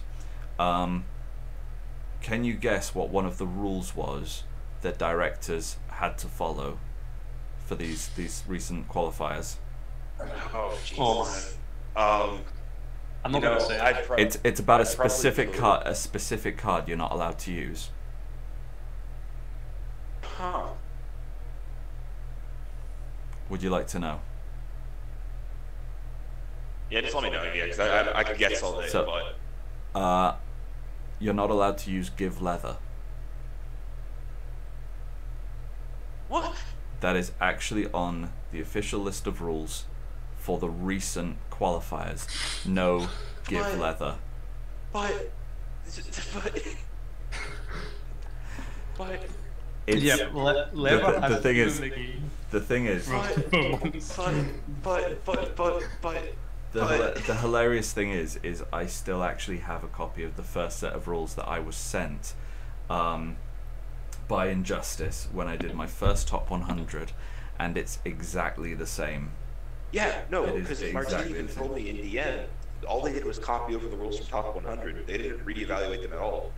I looked at they didn't realise, right, the problems the top 100 had, which was the last finals. By the way, this is what should have been added, right? I don't know if any of you, I don't think anyone plays Fortnite here. I'm sure no one does. Right, see Fortnite competitive, right? It could be the most, at the beginning it was the most boring thing to watch. Literally just sitting people just watching, staring at each other, going, okay, you can go that way, I go this way. I'm sure, like, but they added a system, right, which was called Storm Surge, where, like, I know Lewis, but I'm just using it for a point. They added a damage thing, like you needed to get a certain amount of damage or you would stop taking damage. Like, to stop people just constantly staring at each other, like, just like, or doing nothing to the vital zone.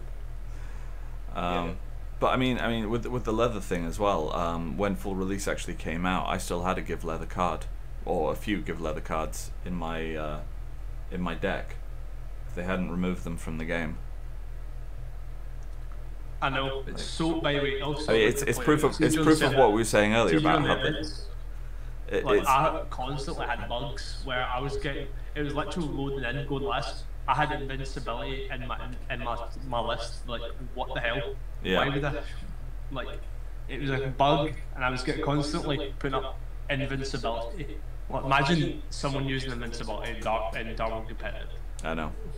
But I mean, what I was saying about having the leather still, it's proof about how they just made no effort with Director in the full release. They thought that they'd made it, that it was complete, that it was perfect, and they didn't need to do any more. So they didn't even think to check that the item that they had removed from the game was also removed from the Director's deck. That just sums up, doesn't it? That really does sum it up. Yeah. Also, I think I'm also in the opinion of leather should be in the game, because let us see leather, like, it could add so much more. Like, speed boots and cloaks should be back. Yeah, I mean, I have to say, I think the crafting system has been made too simple in the new game. Oh no, it is so stupid. I think it's pretty bad. Yeah. And seeing the way though, it's badly built. It's brilliantly built for like jetpack players. It's Like, basically built for. I do like the fact that there's more need for Darwinium. Like, you know, before you either got first kill and an electronic, or 2 electronics, and that was it. You were sorted for the game. You didn't need to go for any more. Those electronics, those Darwinium shipments, are a great way, especially for directors, to lure players into fights. Now, because they're far more necessary. yeah. Now, however, I do also feel as though there should be craftable stuff that does rely on the wood and leather combo as before. Yeah, like, see, like cloaks. I want boots back mainly, right? See, like headhunter class, right? Say what you want. That was the worst class by a landslide. Like by a landslide, it was the worst class. See, unless you had genuine skill, like unless you had genuine skill with like you used intelligence. Yeah. Vifty's actually just pointed out something in the Discord that I wanna talk about quickly now. So why are we talking about Darwin when it's dead? Now, of course, the game isn't completely dead yet, but it is dying. It is very much dying. The devs have admitted it themselves. I undernarred for a while about what category to stream under for this. Should I do it under podcasts or should I do it under Darwin? And in the end, I decided to go with Darwin, because we may not be playing the game, but it is just about Darwin and the occasional bit of Fortnite that Craig tries to get in there. If you actually go to the Twitch Darwin page now, there are currently, by my count, seven streamers doing it, and we're on 13 viewers at the moment. I think we peaked at 17. I would hit 20 at one point, I believe. But Yeah, even then, the most number of viewers I've seen in total during this stream for Darwin have been 25. Now, when you consider the fact that the last time I streamed Darwin I had 40 people, that's I was hell great. not in the Fortnite World Cup. I don't like Fortnite. Fortnite is a very, very for very multiple reasons. Fortnite is not not good competitively. But I'm just pointing out what they did to fix the competitive scene. Like stop people. I'm saying like Darwin should have figured out a way for Darwin Cup to encourage aggressive play. Like, because to me, see honestly, like, what is like just imagine Douglas said multiply total viewers by 100 and that was public play with. I would argue that, and I'd like to say how much down was the Darwin have? Was it not like 4 million for like before it released to like PlayStation? I mean, in fairness with that, I've noticed a lot of players over the last while since full release wearing the OG caps that they've got. Yes. Wearing those, but then having no other gear and playing like quite obvious rookies. And I think that a lot of players who've kind of come back to the games are ones who downloaded it, played it, and then never looked at it again for another 2 years. I would also like to point out, right, there's certain players, this also ruined it for me in a way, right? This ruined it in the other sense, right? Darwin's certain players in Darwin were lying, claiming that they were like top tier players when they clearly weren't. And there's technically no proof against that, unless somebody that's well known pointed out that they're telling lies. So I've been running into games and people were constantly telling me how they used to take part in the top 100s, or directed, or they've won the top 100s. Like that ruined it as well. Like they should see what we want, right? You should see if you won these events. You should be at least acknowledged in some sort of way, i.e. Twitter or whatever they use, whatever. And on this, I'd like to say, right, see the former rank system, it was good for players-ish, but it was very easy to mess up if someone was teaming in-game. Yeah. One thing I just remembered when it came to the community and stuff like that, I was saying about how we were saying about how the partners aren't getting enough promotion. The community events, the qualifiers weren't getting enough either. If you went onto the Darwin Discord, there would be a post made about where to go and do sign-ups, but then that was it. Like, I've got a picture on my Instagram still with Kray and I on there from when we directed Top 100 together, where Darwin had put up like this whole promo package and they were posting about it and they were getting as many people into our streams as possible, but we got nothing from Scav for qualifiers, and we weren't going to get much from Coliseum, for example, because they were busy. They were really freaking busy. Ooh, Reggie's here. Thank you. Els brought me a beer to get me through the rest of the podcast. Darwin does that. Darwin does that to you. Yeah. Nah. Like there was so many. Like I think we can all agree, right? It was kind of a war on all fronts for Darwin. It was a war on all fronts, and they were losing every single battle. Do you know what I mean? Which it really shouldn't have been. Darwin,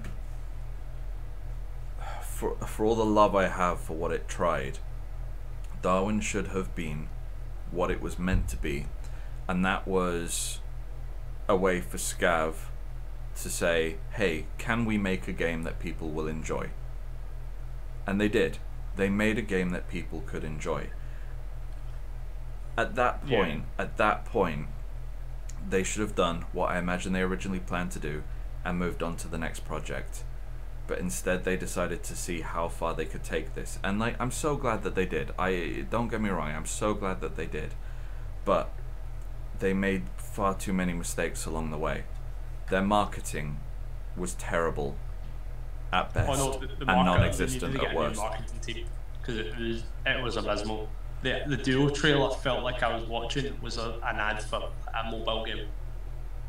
And it was just, you know, they were doing a battle royale game that came out around the same time as Fortnite, and was having to deal with Apex, which was a free AAA battle royale game.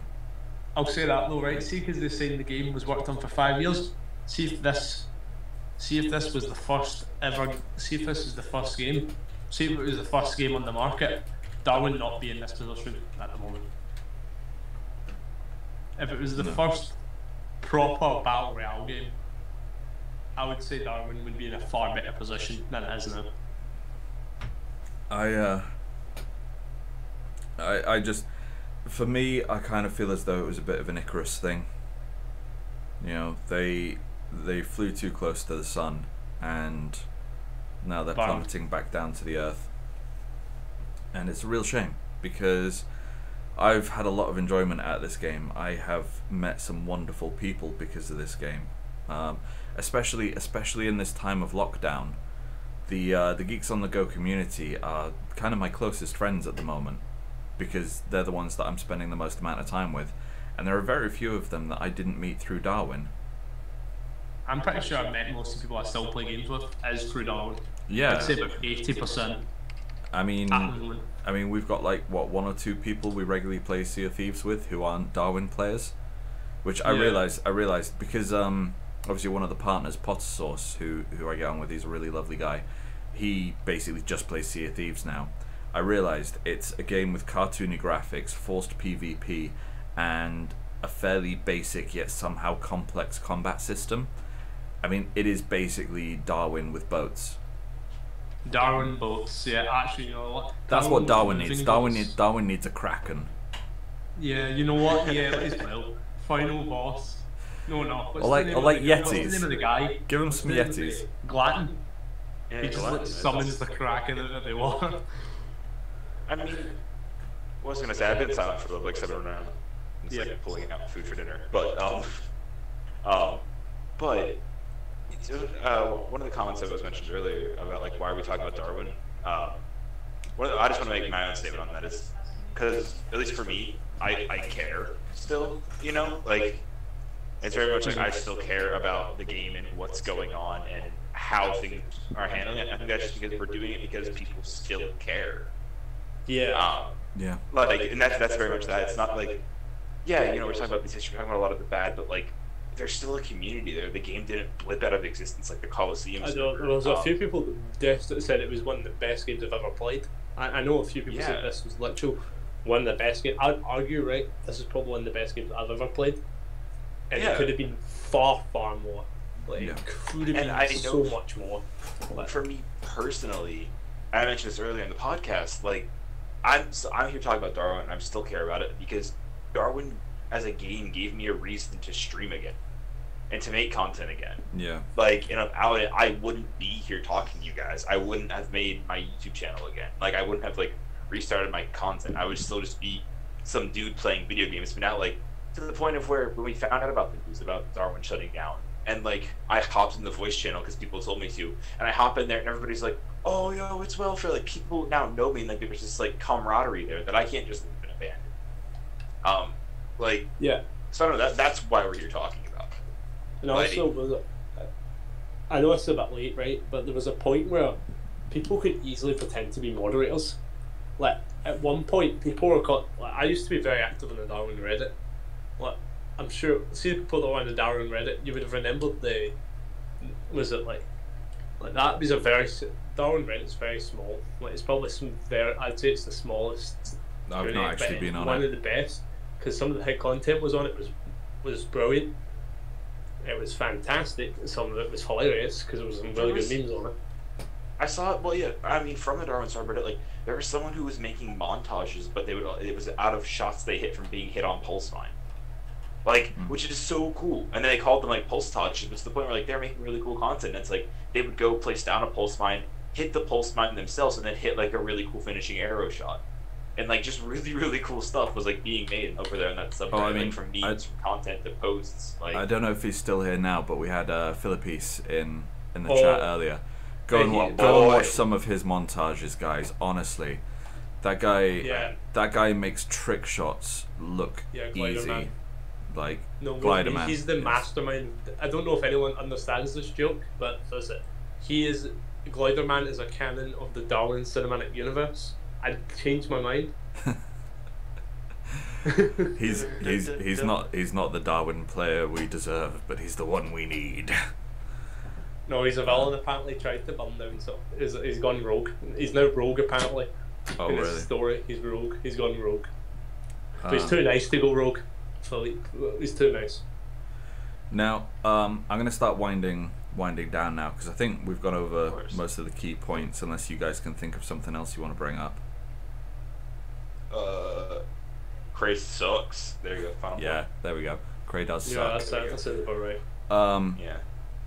Now, one thing I want to say, just on the off chance that anyone from Scav ends up watching or listening to this, the reason why I got these guys together to do this podcast with me today is because while a lot of the stuff we've said may seem like it comes from a place of anger, a place of sadness, we are three people who love this game.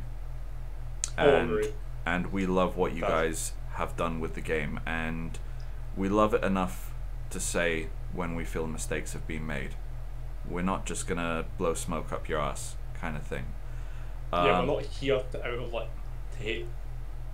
And also, Taylano, yes, I should be allowed to use Blunderballs. They should be added in Darwin. Now, I'm planning to do whatever I can to try and keep this game alive. I would love to do the same as well. I'd love to see Darwin survive, but I'm not going to say who right now, but I have friends who work for some slightly bigger indie developers, and I also know one person from a certain company that works around French Canada who also knows Scavenger videos. If Scav end up putting this game on the market, I am going to be trying to convince them to buy it up because I know that they will do a good job with it. And if we can push them towards what I was saying earlier about, just leaving it to open servers like with companies like Netrado, I will probably end up buying one of those servers myself so that our community can keep playing. No, not EA. Games. Not EA. Not EA. No. I know somebody, like I said though, I know a very, very big company, and I know some of the work people love. They'll make it so that you've got to pay at least 50 quid just so you can use jet wings. Or it could be like Colin where you pay per match. Yeah. Now. But. Go on. Oh no, I was just gonna simply say I don't know. The game isn't we're not done. There's still a fight to be fought, and I don't think that this is the end of it. I mean, who knows? Maybe December War 1, it is the end of it, and I could be speaking out of my ass right now. But this isn't done yet. And for example, right now it's very rough planning, but I still just want to mention it. We're currently putting together a big last Darwin tournament. Me and a bunch of other people. Mm-hmm. Yeah, people from Coliseum, from Stadium, from Pro League, putting together something really big and special for you guys. So we're not sure about all the dates or names or how it's all going to work yet, but there is something in the work as well. So it's not done. I'd like to also say I'm trying to get a 5v5 together, one last one. Yes. Geeks on the Go 5v5 team. I'm going to put together a 5v5 team from the Geeks community. I'm going to lead it. It's going to be amazing. I'm actually going to play. Oh my. We're going to do it. Now, one thing I was going to say, and we've said it here, a few of you have said it in the chat, the people who are left playing this game now are the ones who are incredibly passionate about it. It's like with what we were saying about how there are only two partners that are still keeping up with content. Jax clearly loves this game still. Crafty has straight up told me that the only reason he's still putting up YouTube content on a weekly basis is because of the passion he has for this game. Everyone you meet in this game now is either going to be someone who is new to it and doesn't know about this situation, or someone who is just trying to enjoy their last few months of a game that they love. There are going to be a lot of players who have already quit, who have already decided, I've put enough hours into this, I'm not putting any more in when I can't reap the rewards. That's fair enough, that's on them. But the ones who are still in there are the ones where playing the game is all the reward they need. So, be good to them. Be nice to them. Compliment them.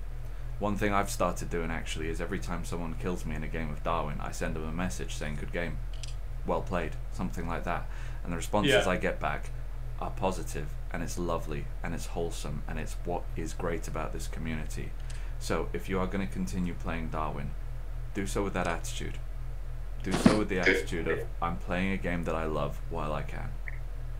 Alright? For those of you that don't want to play the game anymore, I completely understand. I completely do. I'm currently sitting on now, I think I've got about 25 gifts that I've just been collecting up because I was going to open them all in the last set of qualifiers, and they've just stacked up. And now I don't even have the motivation to open them on a stream because I know that they're not really worth anything now. But yeah, just be good. Just be good to each other. Well, Yeah. Alright, any closing remarks, guys? where can I start? I've been here for a very, very long time. I'm sure there's players in this chat that have been in here even longer than me. But Darwin was at one point one of the best games I've ever played. I had one of the best experiences I've ever had in gaming. The community at one point was very grateful and it really helped me out in the times where I needed it. And I'm very grateful for the opportunities I got from it. That's great. Welfarefish? Yeah. I mean, I don't know what else I can really say other than thank you. If anybody from like Scav watches this or listens to it, and if people in the chat, maybe you don't know, maybe you do, but I don't know. Thank you for Richard from Scav for making a game, for allowing the good in the community to still happen. Like, because without the game in general, I wouldn't have met people I met. I wouldn't be here on this podcast right now. And to the community, thank you guys for supporting me, watching my content, allowing me to be a part of the conversation that happened over these past couple of years. It's definitely something special, and I think that I don't think the fight's over yet. And I think that honestly, building off your point that you said, at this point we're basically all Darwin partners now. You know what I mean? Like, but the people that are left, the people that care, the people that are new, and we're the Darwin partners now. You know, we're the advocates for the game when there technically aren't any anymore. And so I just keep that in mind and keep that attitude in mind going forward. Yeah, that's all I gotta say. All right, thanks guys, and thank you very much for joining. I'll speak to you guys in a bit, but for now I'm going to mute you so I can give my final thoughts. Yeah, thank you so much for coming. Everyone, please do go and check out KrayJd and Welfarefish. Welfarefish, you do have a Twitch channel as well, don't you? Yes, just twitch.tv/welfarefish. And you can No, also I'm find. not next, so sadly, I'm the. Yeah, that's why I wasn't. That's why I wasn't going to mention you, Kray. Yeah, I'm banned. But I'm yeah. banned. Yeah, go find Kray on Mixer if you're so inclined. Welfarefish obviously has a YouTube channel as well, and I'm sure we're probably going to get some form of Darwin alert before this is all over. Tomorrow, the next one. Maybe as long as everything happens and I can finish writing the script. But yeah, absolutely. All right, I'll catch you guys in a bit. Thank you very much for coming on. No worries. Yeah, thank you. All right. Okay, so yes, I've kind of given many thoughts on this one, and obviously, you know, my final one was just a few moments ago, just about being good to each other. Okay, the community was what got this game really going, and I feel as though the split between devs and community was what really started leading towards the downfall. The silence during Deep in the Forge really, I think, started to breed an animosity between the community and the devs. And by the time the game came out on full release, there was this new professional attitude coming from them that separated them further from us. The fact that the partners were meant to be our link as the community between us and the devs, and so many of them essentially ditched. The responses, the public responses from them in relation to what happened with the last set of qualifiers was slim to none. The same with Darwin as well. The first official response we had after what happened with Colosseum was what happened on the 13th, which was goodbye, essentially, from them. But that doesn't mean we can't still be a community, alright? There are other games out there we can play together. In my community, for example, we've been having great success and a lot of fun switching over to playing Sea of Thieves. You know, a game which I described earlier as being similar in many ways to Darwin. And there's no reason why the community can't still exist once the game has finished. Berry has joined, making the comment that when the devs stopped caring, so did the community, and the community just got toxic because they stopped caring. That's a load of bollocks, Berry. Alright? Stop acting like some kind of messiah. You're not. You're a toxic player. You did toxic things. You shut down a tournament that did not need to be shut down, and you caused a lot of problems for a lot of people. Stop acting like you're innocent. Stop acting like everything that you're doing is trying to save the world and that kind of thing. You're not. You're just trying to get attention. And now that the game's closing, that attention's gonna be gone. Welfarefish, thank you very much for the subs, and thank you very much for the sub gifts there as well. I'm sorry to end on such a downer like that, but he wasn't here earlier, and I've got nothing to say to you. You're toxic. You're an awful member of this community, and you're the reason why a lot of people got banned, which I realize does not sound that impactful when I have the weird face stuff on, but hell, who cares? To the rest of you, thank you so much for being positive members of this. I'm going to throw a raid onto one of the other people who's streaming at the moment, as they don't have many viewers at the moment. Let's get them a bit of love out there. If anyone does want to chat to me about any more of this, I'm happy to do another one of these podcasts if anyone wants to throw any more information at me. If you want to send me screenshots of anything that you felt that I could have brought up in this one, I'd absolutely love to see them, and I'm sure the guys will be happy to get back on as well. Thank you so much for watching. I'm not going to be doing werewolves tonight on stream, but I might end up playing some Sea of Thieves later or something like that. If not, I'll certainly be on tomorrow. And until then, keep it nerdy. Bye-bye.